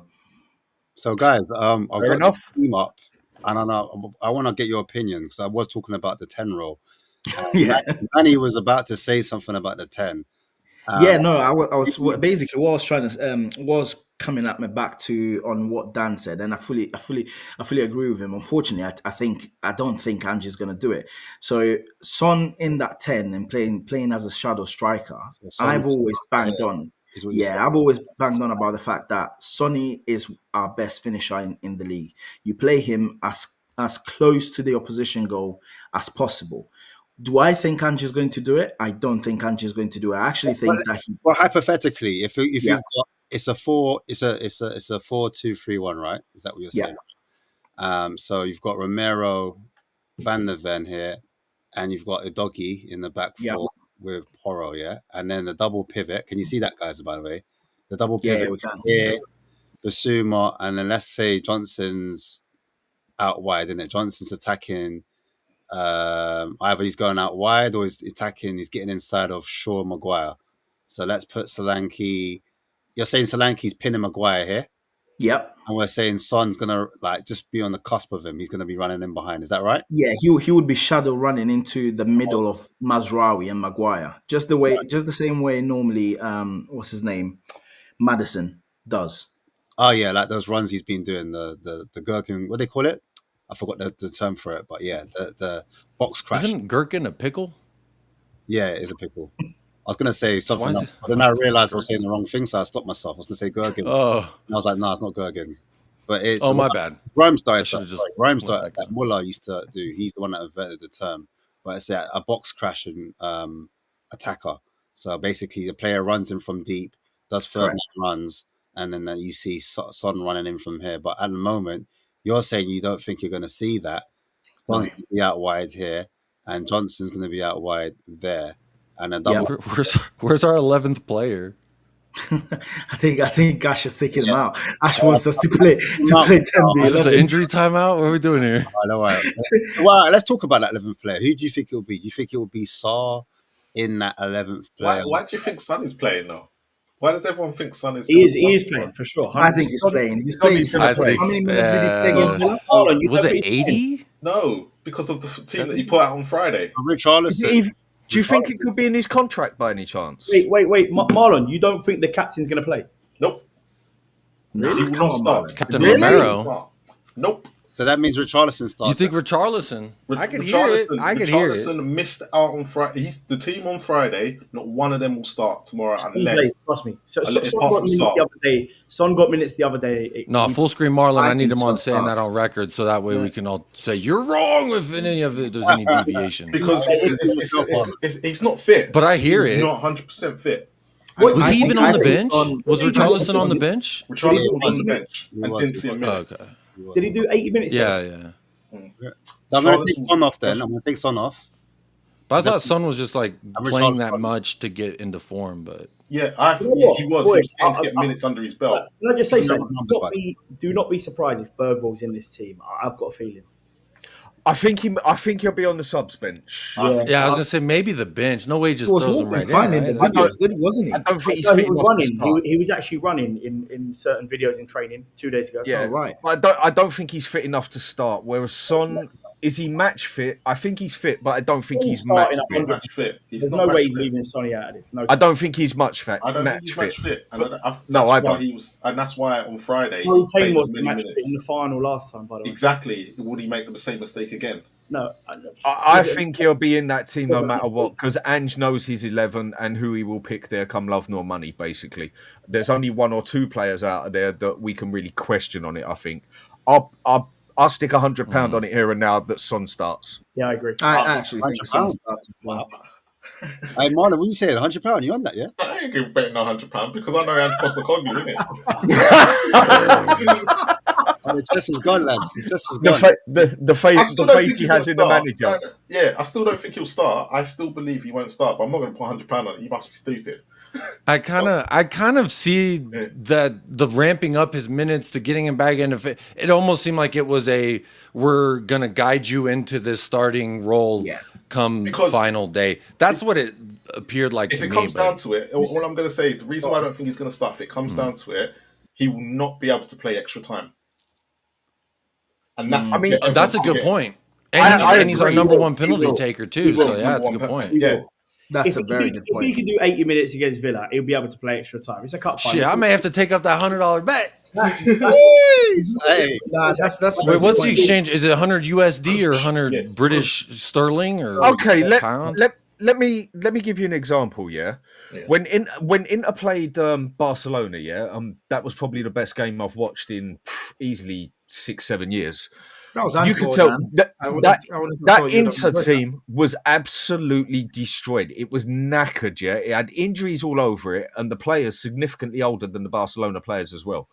Yeah. That Inter team basically played that game on adrenaline. Nothing more, nothing less. It is capable. I'm not saying it's smart to do it. but but Inter it's suffered. capable. Yeah, but Inter has suffered since because of that game. That's Yeah, the we reason went why. They'd already started slipping before then because of the Yeah. age of the players. We went Yeah, up we do have older players, but I. Are we what talking I'm about saying Tottenham or are we is, talking about Inter? I It think sounded very because the similar. example I'm giving is a player can play on adrenaline, and I think it's a dangerous thing to do. But when you're in a final and you've got that adrenaline with you, you can keep it going for that bit longer. So if he's knackered at, let's say, 80 minutes, 90 minutes, He'll do the I 100. still think he's got another 15 minutes, 20 minutes in him out of adrenaline is basically what I'm saying. I'm giving you an example of why I have this opinion. I think he'll come But on. By the but way, I would Dan, also that's I would just really throw delighted this that you into loved- the You loved watching Ange Ball with Better Players, by the way, by Hansi Flick. say it again. no, Hansi Flick is naive and out of his depth, in my opinion. I said I needs was to- absolutely delighted that you loved watching Ange Ball with Better Players by Barcelona, by the way. Yeah, okay, the crazy high line. Yeah, Yeah, that's why they're out. And- They got no reason to And fight them. don't forget they were up 3-2, chasing the fourth goal and conceded, Mhm. and then went to extra time. So it And is. that's It what is. happens when you counter the tactics. Simple as that. Ash, by That the is way, what I think happens. he's actually going to play Richie in the 10, Solanke in the 10, Richie up top, Son on the left. That's why I think he's Well, going to play. Aaron Johnson, would Johnson be there? 'Cause Yeah, Johnson's Johnson on got the to be right. on the right. Well, I'm going He's to put gotta Son be. back in there. Yeah, is that what we're saying? We're going to put Son back in. I personally would have Son behind and use him as my shadow striker because Well, we not have using- not I got a would player. like that. I would use I Son don't like think how Solanke's South got Korea the pace uses to him. be a shadow striker. His passing is shit, and what is he really going to do in a number 10 role? Really? But look, but I'm just saying, if we're playing 4 against their 3, that means I reckon Ahmed would be pinned back. That's Or what we need to do. one of them needs to be pinned back. So that would be a good solution. Richarlison on the left, Johnson on the right, Son as the number 10, and Solanke up front is what I would play. But this is the question we've been asking. Will Ange adapt this little bit of the team to what he hasn't got? This has been my problem with him. So Play Dan, with the yeah, cards you got. Are you going to be happy? Is that what I'm asking? Are you going to be satisfied if you do see that then? If what? I didn't hear the last bit, sorry. I'm saying, would you be happy if you did see that adaptation in terms of seeing like this formation on screen? Because it would look like he's adapting to the game, playing with the cards he's got. It's like when you play poker, you can only bluff it so much, and then you got to play with the cards you got. I don't know who plays poker on it. I play it a lot. You can bluff the game, but then people start clocking it. You got to play with the cards you got. Solanke for me is no number 10, not in a million years, even not in a million years. Up front, we can at least play him as a target man as well as a striker, sort of catch a bit of both. And He's also the point of the press, like from that standpoint. And I think he runs that part well. I wouldn't want to drop him back into the 10 spot. Yeah. And then I think Solanke's press is pretty good, if not like as good as we got. But No, I there agree has with been you that guys, slight yeah. adaptation in regards with Odegaard. He kind of flirted with him a little bit into that more central role. I wouldn't be surprised if he tried it with Son. It just seems like maybe you would want to give Son a go there versus Crystal Palace, because again, it's like win or lose, it doesn't really affect anything. And I worry about that, but I've been saying all season, I feel like if you use Son in the same way that Korea uses it, which is in the how y'all are describing it, is exactly how South Korea uses him, and he just constantly gets GA. So I agree. I'm absolutely for Son at the 10. I feel like he'll start on the left and it'll be Odebert or something in that. The only Or reason why I dropped that in is because when Ange made the changes against Villa, and he brought on both Solanke and Richie, that's what he did. So basically, Solanke dropped into the 10. I don't know whether he was just trialing it after seeing Odebert's cameo in the 10. But yeah, I wouldn't mind seeing Son So in. this is what I in was that 10. saying. I would say that's what I was kind of hinting at, that in terms of like a 2-4-4 shape or a 4-2-4.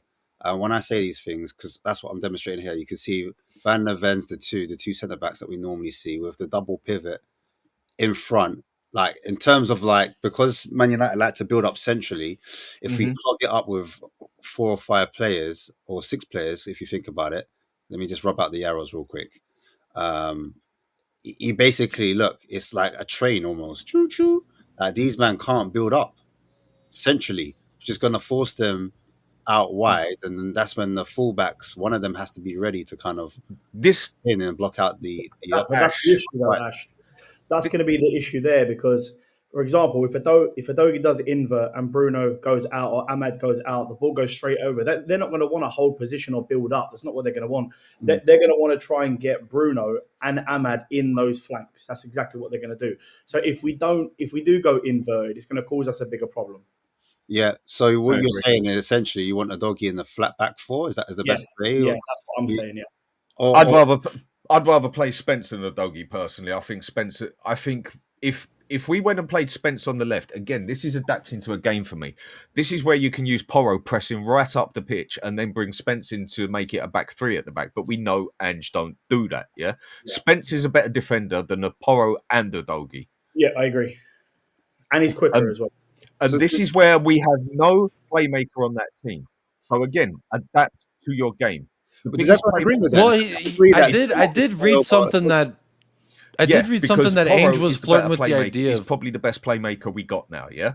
So you can use Porro to invert or go up the side of the pitch like he should be doing. And then if you got Spence on the left, you can then bring him over to cover us with 3 at the back, basically. Yeah. And we've got more cover at the back. And then Porro, I feel, could do more work as the playmaker. Where we have no playmaker up front, that is why we're talking about who are we going to put as the number 10. All right, How are we going to put as the number 10? Can I bring other people into this chat? Because Marlon, do you agree? Manny, do you agree that Spence as a fullback, he's the one that will be more defensively solid, or do you think they're just as, not as poor, but they just have the same type of frailties as each other? What do you think? I think from my perspective, if I was to look at who's better defensively between Porro or Udogi, Not Porro and Doggy, Spence. I know. Yeah, I know. But if I was to look at the who's better defensively between Porro and Udogi is better defensively. Udogi and Spence is better. But if we look at the games that Udogi has played, he's not put any foot wrong, to be completely honest. And I think since he's come back from injury. Yeah, since he's come back from injury. Yeah. I was going to say, because in the early parts of the season, he did. Oh, yes, he was getting burnt up by who the hell's Fatawu? Basing it on, but go on. Sorry. Yeah, go on, carry on. Sorry, go on. Spence is a bit. Yeah, so I wouldn't. If I was to look at the teams, the team, the name of the players tomorrow and see Spence on there instead of Udogi, I'm not going to feel any kind of way. I'll think, yeah, Udogi is a very good player. He's good going back, defending, but also he's good at getting himself out of tight situations as well. Anyway, but if I was to see Udogi, I don't think I'll be feeling, pressed to say he shouldn't be in the team, because I feel like in the last few games that he's played, he's actually been very, very solid, both defensively and offensively, to be completely honest. Doji is a terrible defender. He never has been a defender. He never played a defender in Italy, not once. He played wing back overlapping every time. I think he's a decent defender. No, I think he's pretty decent at times. I think Porro and Adoji are not fullbacks. they are wing backs, which are Yeah, two totally correct. different jobs. Yeah. Well, I would Fullbacks like to need be think able that to they defend. have the Udogie ability is to be not more than just, what the box they're put in. well, they're tenfold better going forward than backwards. Udogie and They're Porro football defensively is not their players, strong and you point. want them to play football. Spence is a lot better defensively. He's more of a left back or a He's right our back. best of the three. But he's Out of too- all three, in my opinion, too- he's shown the most this season, for He's sure. too- I think he yeah, kept Ainge in a job yeah, during that Coventry game. And then look what Ange did to him. The second Udogie came back, he dropped him. So guys, sorry, is this the general consensus that Udogie ever since coming back has been terrible defensively? This is No, what I don't I'm I'm not he's been saying that. great. No, I'm not saying think that. he's been I'm saying great. in the beginning of the season, Destiny was not good defensively. He was not good I going agree. forward either. And then he had the injury. He was out for a while. Then he came back, and once he got back into fitness, he seems like to pick up where he was last year, which was okay to decent and sometimes good defending. And good going forward, creating an actual option. I think his crossing could use some work. I'd maybe put it in the air once or twice instead of just those damn sizzlers. What, I don't get it, but anyway. I suppose from Dan, from your perspective, you're I trying like to put- Destiny. I think he's You're good. trying to put Spence on that left hand side to counter Diallo's threat. Is I suppose is where Yes. you're coming from. This is where I mean what I've wanted us to do the whole time, basically, and that. Okay, I don't dig inverted wingback crap on any side, but that is just a personal opinion, yeah? Both of them are overlapping wingbacks. They are not defenders. Porro has never been defensive, and nor has Udogie. And I watched Udogie solid all year through Udinese, where on the season before he come to us, yeah? This is where I feel you can have your one inverting or going It's apples forward, and oranges a little bit, though, and right? that is where you use the other You're one. comparing to Serie A. invert That as a number the three. build-up play of Serie A is slower than my grandma, and she's dead. Well, I wouldn't say it's that slow, but it's slow enough. But my point is, Spence is a better defender, and you can also use him to come into the centre to make it a back three when needed. You should only have one doing it. I just think Spence is a better player than Udogie. Marlon, what do you think? I think Spence is better. I agree with a lot of what you said, except for some of it. But Spence, to me, is the best of the three fullbacks that we have. I just want to hear what Marlon's got to say about the because I put Spence in there. What do you think? Do you think defensively he's going to solve problems that maybe Udogie can't as a left fullback? What's your thoughts on it? Spence can't play. I He agree. just can't play. His form has literally dropped off a cliff. Can't play. I don't blame him. I don't blame bro. He was our best player for a lot of it, wins and losses, and then it was like the homies come back, and all of a sudden he's back in the fucking barn with the dog, and it's like, what did he do? He was actually our best player for 2 or 3 months, and then the second Udogie was fit, Ange, the manager, dropped him for Udogie and put Udogie straight back in there when Spence was our best player for Ainge, would people our agree, manager, 2, Dan. 3 months? Ainge, our Yeah, manager. you can't disagree with Our that. Not manager, the their manager. He's manager, our the manager. manager. Well, if you wish to take him that way, I don't. But my point is, Huh? it is down to he made that decision. We take a turn. How can he? Not tonight, mate. The snooker's on. But when it comes to that bit, it wasn't that not the most. Why did he drop our best player for a player that was just coming back in? For me, again, not the most sensible decision I've seen off a manager. And then from there, you I take agree one with look at Marlon. Porro. Spence has gone downhill.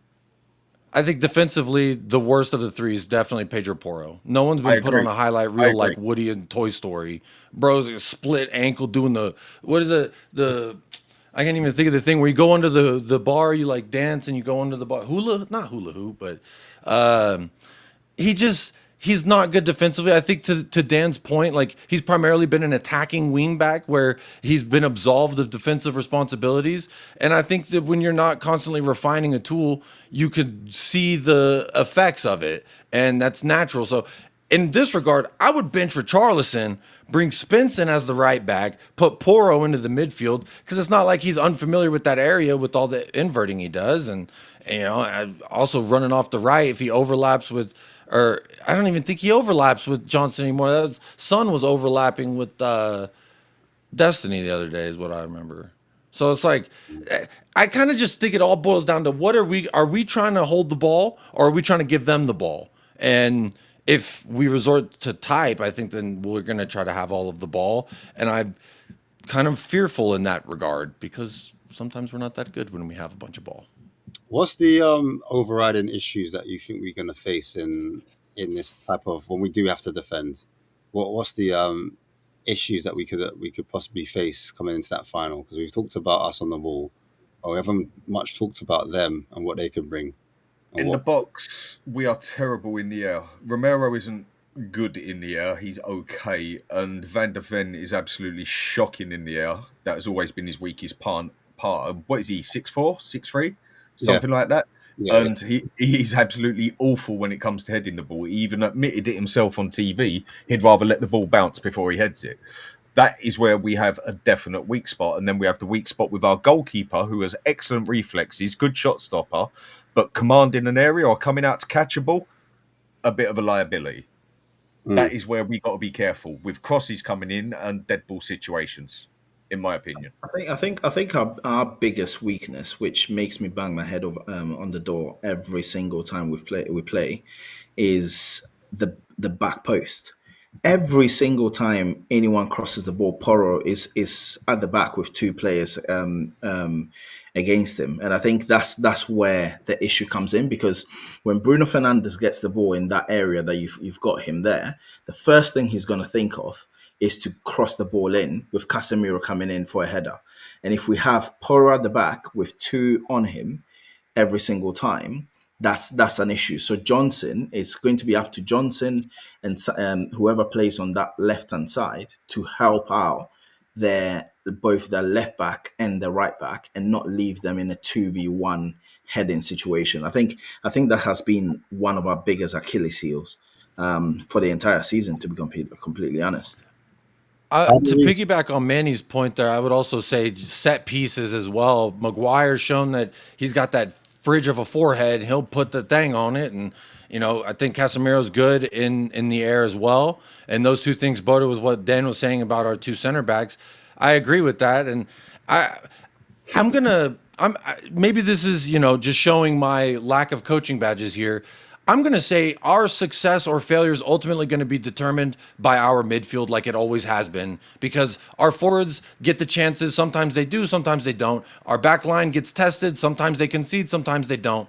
But the one part that I've always seen that there's been inconsistencies, and since the beginning of the season, there's been no group of fans that have all been unanimous, and this is my three midfield. And it's almost like we've never really known what our best midfield is going to be, because when Bissouma plays well, the whole team starts playing well. When Bissouma plays shit, we all start playing shit. When Bissouma and Bentancur are on their thing, I honestly think that we could control whatever we want to do in that day. But if they play like Balloonma, the guy who puffing the, whipped cream sauce, then who knows what we're going to get. But aerially, set piece, midfield for me is the biggest point. If we do show the quality that they have shown in regards to Bentancur and Bissouma, I think but look, I gotta jump. I just want to say this: my prediction for the final. Yeah. If you want it or if you don't, scoreline, I don't fucking care. Tottenham all the way, and I'll see you all at the parade. Big up. Well then. What? You said you were going to say what the score is. No, I said I don't give a shit. Oh, okay. But let's say 3-2 Tottenham. Sonny to score, come off the bench, hit the game winner, and then we build him a fucking statue right outside the gates of Bildnick that we put up as well in this hypothetical dream I'm living in. But you know what? I can't wait. I just want to say, as a Spurs fan, I've never seen us with the armpits out. So I pray that we all get to see those beautiful armpits tomorrow, and that none of this Ainge in, player out, player in, Ainge out, Levy, all that bullshit. No, tomorrow that gets forgotten. Tomorrow that gets forgotten. That's the beautiful part. If we win it, everybody's happy. It don't matter how you felt all year. It don't matter how I felt all year. It don't matter how we're all gonna be fucking happy, and it's gonna remind me of how things used to feel as a fan base, at least before I immersed myself with the fan base. How about that? But anyway, big up to you lads. Hit the like, subscribe on the channel. Ash, Marlon, Manny, Dan. Nice to meet you, Andrew, as well. Nice to meet you, man. Hope you all have a great rest of the day. And you know what? Let's all show our armpits tomorrow. How about that? Come on, you Spurs. Big up, man. Hey. Big up, Jacob. Sorry, Marlon on head. We got Marlon. Big up Marlon as well, man. Big up Marlon as well, man. Yeah, man. But I think, just to add my 2 pence, that a big issue for us has been on the transition. I think having the double pivot does help somewhat. That kind of attacking threat. We do need to be wary. And as you said, I think they are going to look to attack us down the sides and in the pockets. So that's where we need to really start defending high up. But Marlon's got something to share. I was going to move on to a quick subject, but Marlon, do you want to share? What you want to share? Can't hear you, broski. Is it just me? No, I can't hear either. I can't hear him. Yeah, He's on so mute. sorry, there was a guy that shared a video this week just to get us pumped up for the final. So I said I'd share it on Spurs Kings for everyone to see. So give me a second, because Ash brought me in before I could even. Sorry. Ash is like, Marlon is ready, right? Yeah, I'm already ready. My bad. But let me. Because I was going to change the subject, but I thought because you were bringing the video up, I was like, let me not change the subject yet. So yeah, but we got another video to bring you. Bring that video on, my broski. Let's see what he's got to say. Yeah, I'm very intrigued. Why it's not like I need to get rid of us lot on the video. Hold on. Let me see. Let's get rid of us for a second. Yeah. Here we go. Now then when, right? Othello on the bellow. Who would have thought it? 17th, that's just Tottenham on some bullshit. Got a European final, we can flaunt it. And I bet you if we win it, it gets awkward. Hate watch, I had to see it for myself. I saw the ops get packed and it was good for my health. Send flowers to my brothers on the shelf. Out matters, wish you well, but we rolling like Adele. I mean, no, I said someone tell, but bro, let me tell you something myself. I need you crashing it. I need my wingers moving crazy like that Spanish kid. I'm got Basuma in the middle just to balance it. And if United score first, it's cool, bro, cause we'll just hit them right back. Poor roll, last time we won with Steve, Woodgate and Lennon. Now the light-skinned skeng man is Brennan and I'm cool with that. Cootie fresh trim, that's a scary sight. Ange got a gas demand and we got water fight. Gaffer said he always wins second season. Now boys, just imagine you're the reason. I need my back five locked like a Rasta man. Smoke, Solanke bring the bang with a sleight of hand. Put Lucas in the hyperbolic chamber. And if Sonny's on his game, you know it's danger for real.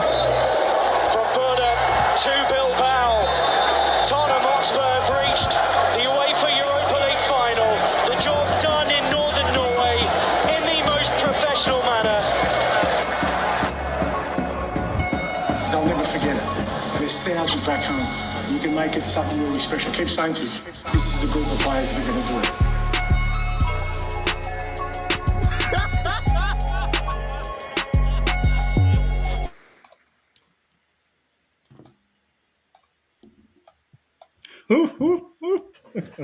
That's some bars right there, man.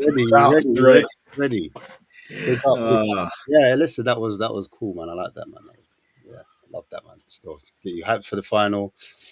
But I was gonna ask something slightly different. I know it's the final, and basically it's getting close, guys. It's getting to that point. But there's a certain manager that's being linked with us, and I wanted to get people's thoughts. Bro, are you really bringing in managers? I'm just saying. What's wrong with you? They've been linked, though. They've been linked. That's for next week. That's for next week. Let's get through the final first. I'm just saying. I just wanted to get their thoughts on it. I don't know. Just real quick. I just wanted to get the thoughts on Glasner. Is that allowed, or is that it's the wrong show? Yeah. Leave it. I think you're gonna get pelted, you know. Let's talk about Glasner. If you want an honest opinion, yeah, Ange goes and wins this. I'll give him his Blue Peter badge. I'll give him his credit. I'll say fair play to you, man. Well done. You've been terrible all season, but there's your £1 million. Thank you for the cup. You have to go. Glasner is someone I would take quite happily.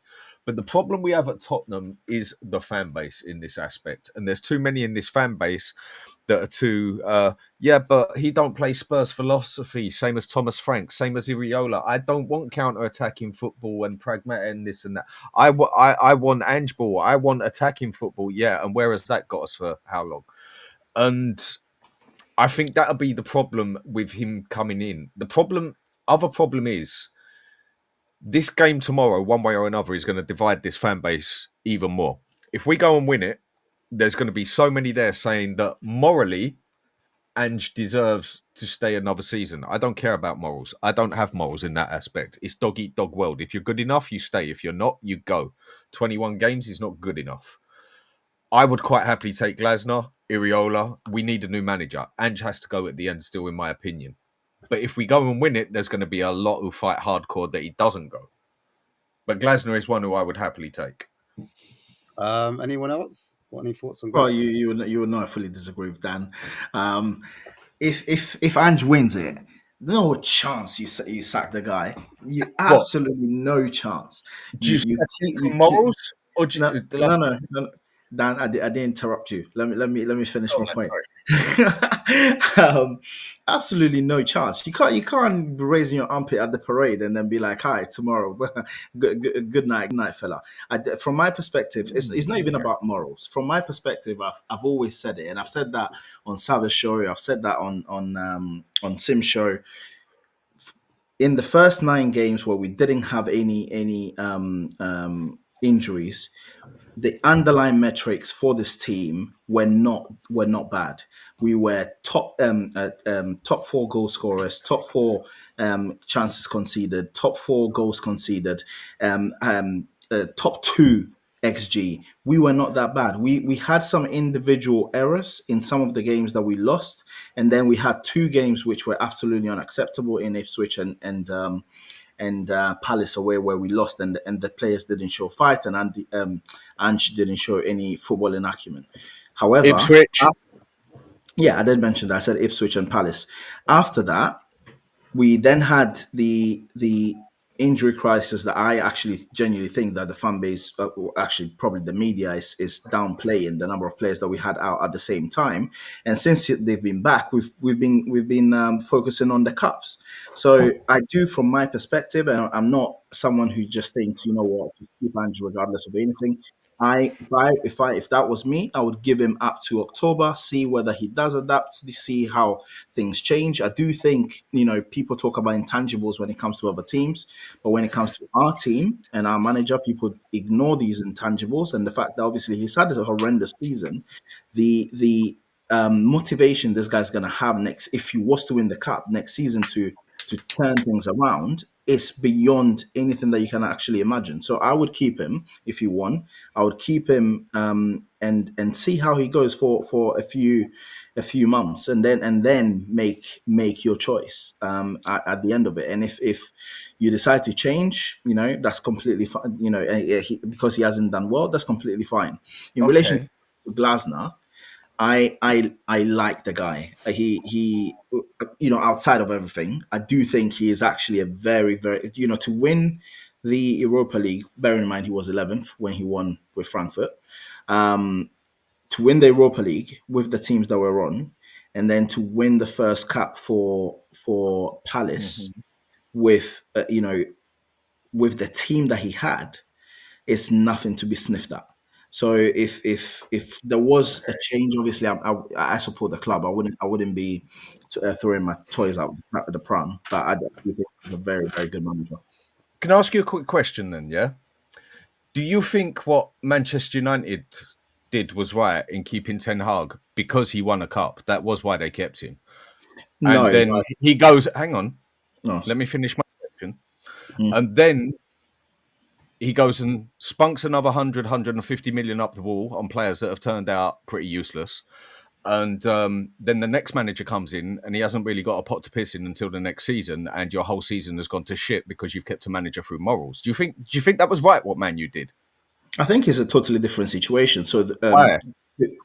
So first and foremost, Ten Hag's football philosophy, at no point in time whatsoever did he have any underlying metrics at all that were up there to say, oh, actually, you know what, these guys can do something. He was just poor. You know, point What is blank. 21 defeats? Sorry. What is 21 defeats in a season then? Yeah. But the point I'm making to you is that with all the players fit for Mhm. Eric Ten Hag, with everyone playing, with him spending money, his underlying metric and on pitch, he was piss poor. Full stop. So Right? Hold on. With That's our that's first not true. 12 That's not games, true. we lost 5. Hold on. I'm just going to debunk something. When Ten Hag had his players fully fit, because all I heard from the rivals when Ash was doing his Wednesday, we've got injuries. But as soon as Man United had their players, they won games. Hence the reason why they won. No, I'm not saying they did. Sorry, are you talking about Ten Hag or Ten Hag, Amorim? not Ten Hag. So Yeah, I'm not saying he didn't want. Yeah, but Man United. The problem that Man United had is that they've gone from two different philosophies, and people will go, yeah, they should have kept Ten Hag. They shouldn't have kept Ten Hag, but the whole thing with Ten Hag was going down the drain from the first season. Yeah, And 100%. They wanted to get rid of him in the summer, and the problem is that the only person they could get in was Almiron. But they said too different. But I think from from my perspective, the way I see them making a massive error, right, is the fact that they brought in players for Ten Hag that could not play any other system. I actually, even though I've been very critical with our policy, our transfer policy, in terms of the players that we've brought in, I actually don't think we've made that error. As Dan mentioned, Porro, Udogi, they're not traditional right back and left backs. They could play wing backs. Sorry. No, I was just saying behind you. That's all. I was agreeing with you. So I actually think that we've recruited in such a way that we've brought in players that actually can play different systems. If you were to bring Glasner today into our football club, he could easily have Van der Ven, Romero, Danso at the back, or Van der Ven, Romero, and what's his name? Dragusin at the back, have Porro and Udogi as the wing backs. So I don't think we have the problem that United had when they did not sack Ten Hag at that time. So we got the opposite problem. Before we go any further, though, I want to bring Andrew in. I want to bring Andy in and ask him about what he thinks on this whole Glasner situation. Can we move back? Yeah, so we can move to the Europa League final tomorrow, unless we go asleep. I actually was just before Dan mentioned Ten Hag, I was actually going to say, number one, it's identical to Ten Hag, because if Postecoglou wins this trophy, then it's going to be like, oh, we feel like we need to keep him. But the honest truth is, 90-minute game, if we lose it, everyone would be wanting Ange out. So the fact of the matter is, in my opinion, irrelevant of tomorrow, everybody knows how I feel about Ange. He's not good enough for for us, if I'm being honest. So yes, of course, we want him to win a trophy, but they kept on Ten Hag just because he won that FA Cup. If he lost that FA Cup, which by the way was margins, if he lost that FA Cup, he was going to get sacked the next day, and everybody knows this. Should have gone out to Coventry, really. My issue with Postecoglou and the Spurs fan base is that we just accept mediocrity. And I'm not being funny, but Postecoglou is so mediocre, it's actually a joke. And if we're just going to sit here and be like, oh, we'll give him another 6 months, or like Manny said, we'll give him till October, it's complete and utter nonsense, and you've got no ambition for your club. The fact of the matter is, you need to ask yourself a question. Is this man going to win us anything in, let's say, England? Okay, cool. If you win, you're digging your own hole there. I didn't even say anything. Not at all. Because the fact of the matter is, we've still got 21 losses in the league, and we've still got knocked out of other competitions. And if we're being really, really honest with each other, we've played maybe 2 good teams in this whole competition. Come on. Let's not have that argument. Would Chelsea accept this? No, but hold a minute. You've spoken. Conte went out to Dinamo Zagreb. Come on, I don't want to hear it. If you're going to sit there and tell me that 21 losses is acceptable, then no one said that. Then you're one of those mediocre fans that just accept me. No one said that. Me personally, I don't accept mediocrity. So if you're going to ask me, would I want a new manager and fresh ideas, 100% irrelevant of tomorrow, the fact of the matter is, he's not good enough. It's very simple. And let's not have let's not be stupid now and do what Man United done and say to Ten Hag, well, no. What we do is we'll give you another 1 year extension because you won the FA Cup, and like Dan said, we'll give you another £150 million, which, by the way, he wasted 600 million, and now they have a problem financially. And Postecoglou spent 290, 300 million. The fact 400. Maybe near to that. The fact of the matter is, he's only been here 2 years, and we've got 21 defeats in the league. I mean, it's not good enough. So Andy, what are you saying about Glasner? You saying Glasner in? No, do you know what it is with Glasner? I wouldn't be against Glasner. I'm not saying I would be against Glasner, but I do believe there are better options than Glasner. And I think Glasner's been fantastic winning the Europa League and now winning the FA Cup. But the fact of the matter is, I want somebody, I know it's going to sound stupid, a little bit more established, somebody who we know a little bit more. In my opinion, I want to be in love with the manager the way I used to be with Pochettino, somebody who understands Spurs a little bit more. As I said earlier on, I'm so detached from this current manager. I don't actually like it. But tomorrow, 100%, I'll cheer his name if we win that. Who would you bring in, Andrew? Sorry, I think I missed that part. Look, Glasner, I'm not going to turn my nose up at Glasner. I'm not going to say no. But personally, I would prefer an Areola, a Pochettino back, in my opinion. Fair enough. I'm not going to say no. I'm not going to say no. It's not about trophies for you anymore. It's more about league. No, do you know what it is? It is about trophies as well. But what we've seen in the Premier League has been nothing short of a disgrace. And the fact of the matter is, but that's the reason why I'm asking the question. 25. But you said you want to go back to the Poch days and when when we were getting top four. But we weren't. Our favorite ever. My favorite. Yeah, but he wasn't winning cups, so I understand that. But what he done with the team was nothing short of a miracle. I get that. But I'm going back to your whole Daniel Levy question. When he took us over, we were 14th in the league. Okay? Yeah, but I'm going back to your whole Daniel Levy question. You said earlier he doesn't deserve any credit if we win the cup or anything like that. Levy doesn't deserve no credit. But he does. But then you're saying he deserves credit for the 3 or 4 years under Poch where we were getting full spot. The Conte full spot. Pochettino is an anomaly in our Harry Redknapp. Harry Redknapp full spot. Okay, you can say Harry Redknapp as well because he kicked it off. And Conte, so he obviously deserves credit. That's what we're not talking about. We're not talking about getting top four. We're talking about loving. But that's what you're talking about. You're talking about league form, and that's when you were happy. You're making top four. I think no. You're not talking about the cup. I'm saying I can't accept Postecoglou because I don't accept mediocrity. Yeah, but you haven't mentioned Ramos. 21 losses in the league is mediocre. You think Andrew, what I think you're trying to put, Andrew, if I'm taking it, what you're saying, is basically you still want your team to be competitive in the league and going for cups. Why has it got to be one or the other with a club with the 7th richest or 8th richest club in the world? Why have we got to accept bullshit crap, diabolical football of finishing 17th? 100%. If it wasn't for 3 dog shit teams below us, 100%. We would be going down. Correct. End of.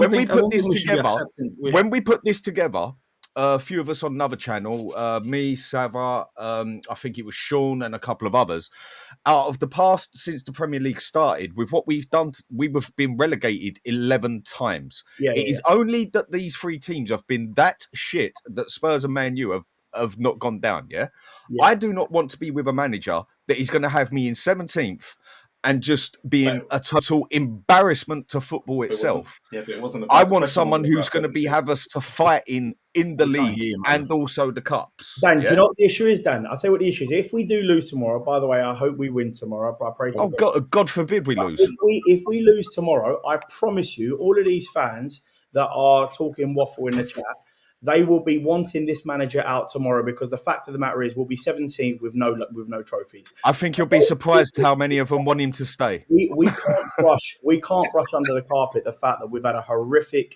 league season and we've got 21 defeats, which is more than we've ever had in the Premier League. And Andrew, no one is brushing under the carpet, by the way. Like I have to be very clear on where I stand. Why do you accept accept mediocrity with 21 defeats of this manager? And now you're at what point did I say that I accept mediocrity? Because you want him to stay. Yeah, but that's not accept. That's not me How is that wanting to. not accepting mediocrity? If the Can guy's got I 21 answer? losses? That's not even Can I mediocrity. answer? That's worse than mediocrity, for Can God's I sake. answer? 17th. Answer, Manny. I want to hear what Manny's Yeah, got. I mean, if you want to know the answer, maybe if you give me the chance, I will give you the Let answer. him But breathe, man. the whole point is not accepting mediocrity. I keep saying people don't want to hear it. But in the first season, when he lost Harry Kane, that literally dug out a lot of managers from their rubbish, right? He finished fifth, right? He then went on and had a situation whereby he's lost 21 games. And I said that on another show as well.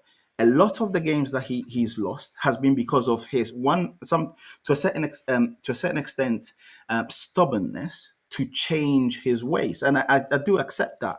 But from my perspective, I think he's from what we've seen in Europe, he's realized that the way he's dealt with the season, with the number of injuries that we've had, was not the way that he should have dealt with it.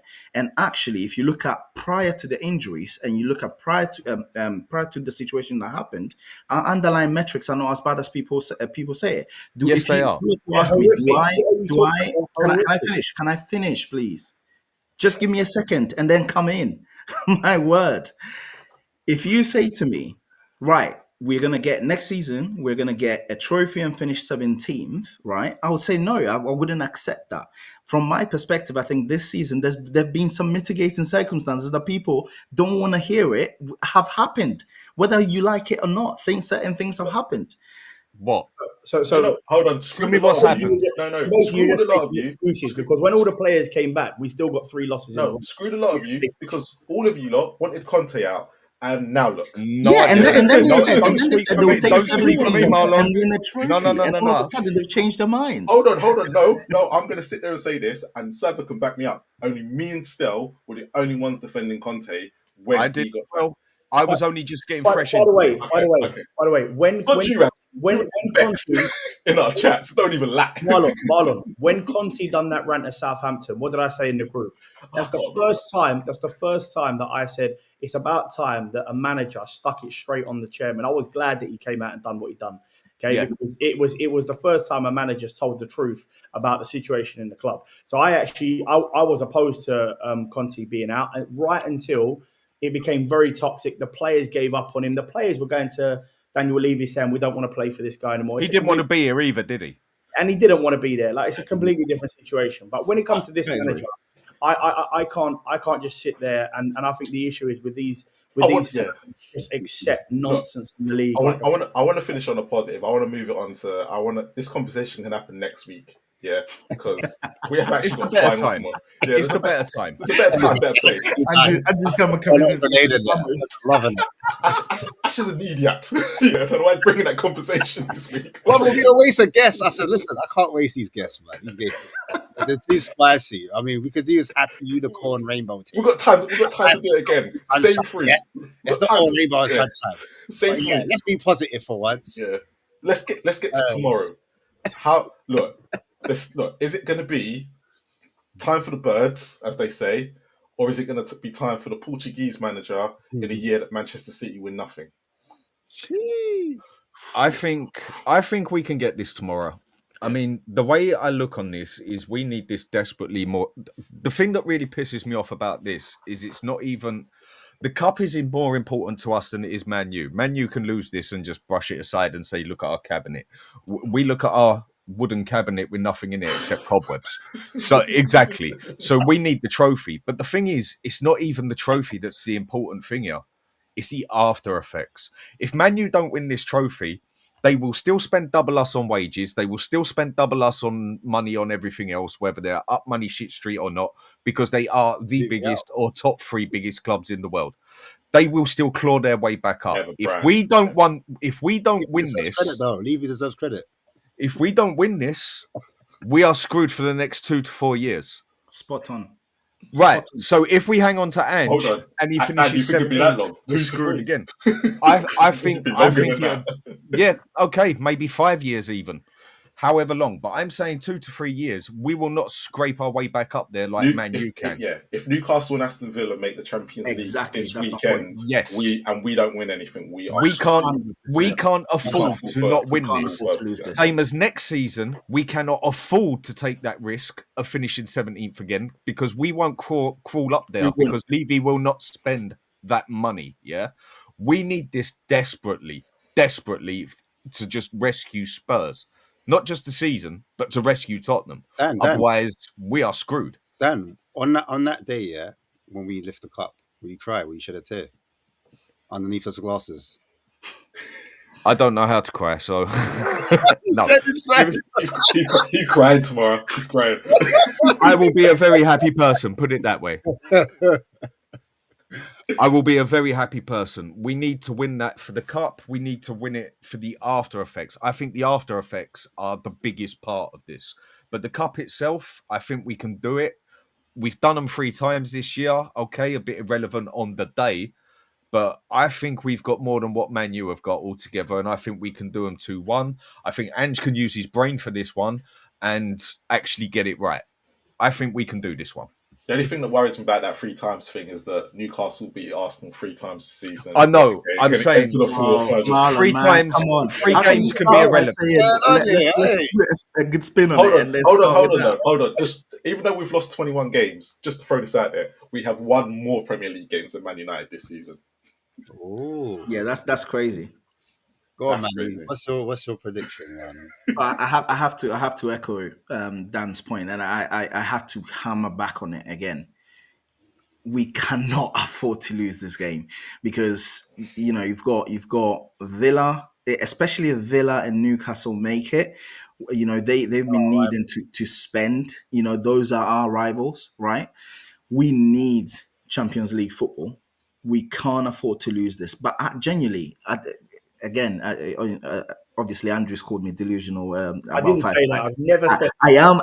For whatever reason, I do think we're going to do them 3-1. I genuinely think we're going to beat them 3-1. I think Amorim's lack of having his own players is going to be what we can pick off and win this game. I genuinely think we're gonna do this. Hey, Andy, same question, man. I never called you delusional. I didn't say that at all. Didn't come out of my mouth. It's all good, man. Don't worry. We're cool, Andy. It's fine. We're cool. Yeah, don't worry, man. I've got nothing but love for my Spurs boys. But listen, I think we can. I think we will do it tomorrow. I think it's going to be a really tight game. We're all going to be a bag of nerves. But I do think we'll get the job done. I'm praying, because, as I said, my dad is a Man United fan, and it's going to be a horrific couple of weeks if we lose to them. So I personally think we win the game 2-0, 2-1. I think we'll have too much from. I'm hoping that the manager does close up Bruno Fernandes, because for me, that's the danger guy for me. So I'm hoping that he uses his head a little bit tomorrow, and he closes that middle of the park up, especially because we know Bruno is going to drop in and try and pick those pockets. But I do think we'll win 2-0, 2-1. I think we bring the cup home, and then next week we'll all be arguing about the manager again. So. Bring it on. I would rather that, genuinely. I would rather that. So would I, 100%. But I'm still going to tell you that I don't want him to be at the club next week, irrelevant of the result. And I know that Marlon's going to push me on it, and he's going to keep on trying to reel me in, but I'm not going to do it. No, I'm not going to. It's all good. Look, I just wanted to end on a positive, because obviously I don't know what Ash was doing. we want to win this game tomorrow. But it's fun. Let's. So is everyone's predicting a win? Yeah. All three of them. Yeah. All three. What are you saying? Are you going to save it? No. And also, while you're talking, I want to know, everyone in the chat, I want to know your predictions as well. I'll bring up all of them as well. Why Ash is chatting? You know what? Like, I can't predict this game. Why not? I really can't. You've been predicting it with everyone else. No. Listen. I'll be real. Like, the way my mind is moving right now, my head is scrambled like eggs. You know what I'm saying? I can't even string 2 sentences together. I can't think whether we're gonna win 2-1, 1-0, go to extra time, win last minute. I really don't know. Do you know what I'm saying? I watched back the last game. I think this is the reason why I've got this kind of like my heart says, yeah, we're gonna do him. Then me analysing the last game when Madison got the tap in off the shot the keeper saved. Amorim in charge of Man United, they started to look a little bit better. They had a bit more rhythm about them. But saying that, if I'm looking at their league form, it's been so poor. They've just been as bad as us. Do you know what I mean? And anything can happen on the day in a cup final. I do worry about not having a Madison there and a Kulu for creativity. I think it's valid. And I do worry slightly about Ahmed and even Maguire slightly. His aerial presence is a problem. But I'm going to be positive, and as a fan, you need to have faith. And at the end of the day, that's why you're a fan. You need to be slightly half glass full, in my opinion. And I think it comes down to on the day who wants it more, and I think we want it more. I think the players want it. They want to be remembered as cult heroes, the first to do it. 40 years or 41 years since we've lifted that trophy, and that will be 3 European trophies, lads. On you know who. You know what I'm saying? That's what I need in my life right now. I'll be honest with you. But Get ultimately, the Jose Mourinho comments out, yeah? Why is Wenger talking for? He ain't got no European trophies. football heritage. You know what I'm saying? So 17 years been starving, man. I think we all deserve it as a fan base. That's why we're having these debates. This is why we're having so much arguments. But we all ultimately want the same thing. We all want tomorrow, yeah. Also, I do believe like what Dan said is true. I think if we don't win it, it really puts us back a few years. And to be honest with you, that money we really desperately need to spend in the transfer window, because Champions League is an extra £100 million. Obviously, it's fantastic having a lovely shiny cup, but the money and the players that we'll attract for next year, because I'm sure we could all admit. Yeah, and it's not just the £100 million, is it? Because No. if you look at the financials when we were in the Champions League the last time, the 2 extra games, exactly. it's actually that's what Daniel Levy was talking about in his statement. You know what the thing is, Marlon, as well, because we're going to need a much bigger squad if we are in a Champions League, and I feel like we would need to be spending that money on players. Whereas I feel like if we don't win it, and he can use the excuse of but we haven't got the money, and therefore, and also we're not in Europe, so we don't need a massive squad. It just becomes like I don't know, man. Like, you know what? Like coming to this Champions League talk and like players being more attractive. Yeah, when Conte got us top 4, I didn't really see that. I didn't really see us push on. We did it, but what I'm saying is, like, if we that would don't be down to Levy. We brought down Lombe. Obviously, we won't be in Europe. I'm saying this. I'm going to stay in the positive, and I'm just saying we're going to win the game. Like 2-1. We'll have this conversation next week, innit? But we're gonna finish bottom of the Champions League. We're gonna win the game because I said it means more to the fans. It means more to the players. A lot of them have never experienced it, and they're going to be the first to do it as well. So, and also, like I said at the start of the show, that was the remit for some of these players coming in. Yeah. With Spurs, we're like 40-year-old virgins. In Europe. Yeah. In the past 17 years. We're starving out here, bro. We're starving, we're thirsty, my lips are dry, you know what I'm saying? Mate, I've never seen so many people say that they want armpits over the next couple of days, man. Links have missed out on an advert this week. Mate, I'll even make sure I trim them on the day, you know what I'm saying? Hey. Visualization. I've got to go and book the flight. So. I'm just going to be swimming to the final. Anyway. But yeah, man, that's my thoughts, bro. But yeah, go on, Marlon. No, look, we'll end it there, right? Everyone come back next week. Please. Right? Me and you are doing We Are Tottenham TV tomorrow. Yeah. We're taking everyone through that, so that's going to be manic. Dan, where are you watching the game tomorrow? And then let people know where they can find you. I'm going to be watching the room in my man cave that my wife built for me, seeing as she is so much better at DIY than me. Big up, Mrs. E.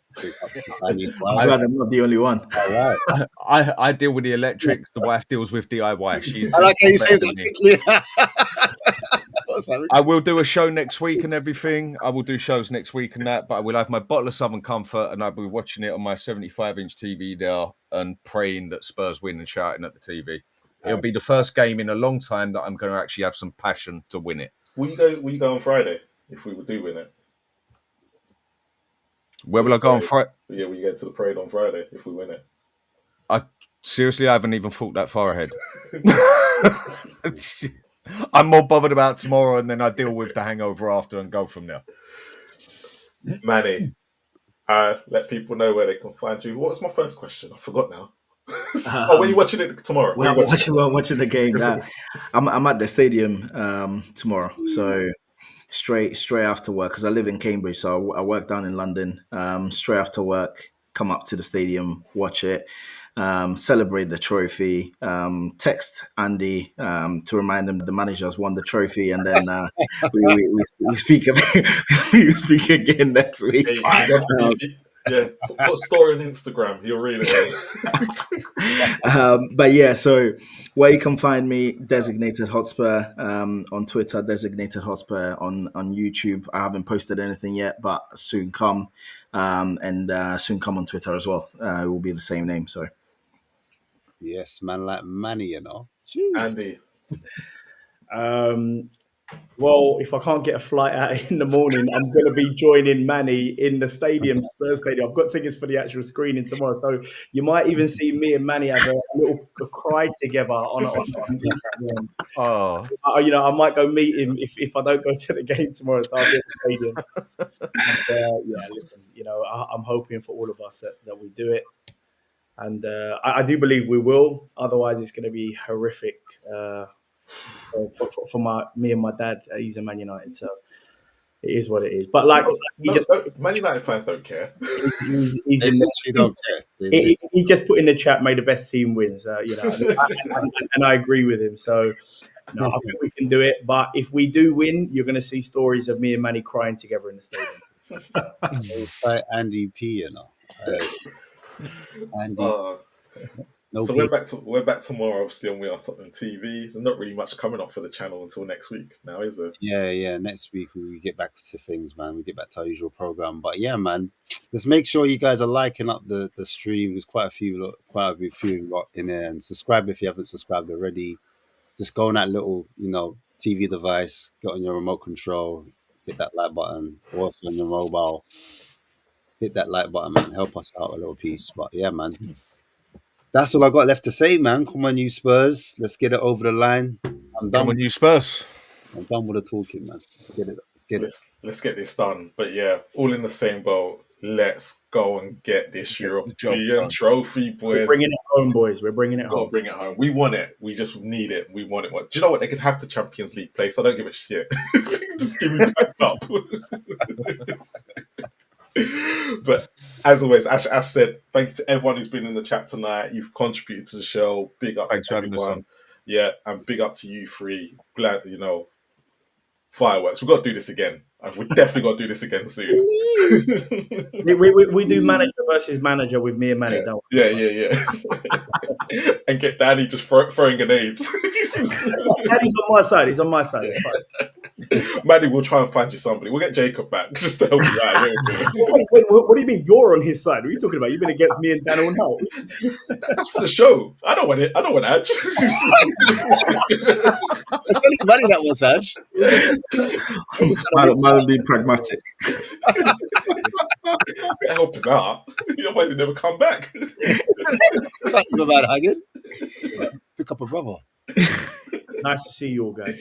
But big up, everyone. Big up to the chat. Come on, you Spurs. Come on, you Spurs. Come on, you Spurs.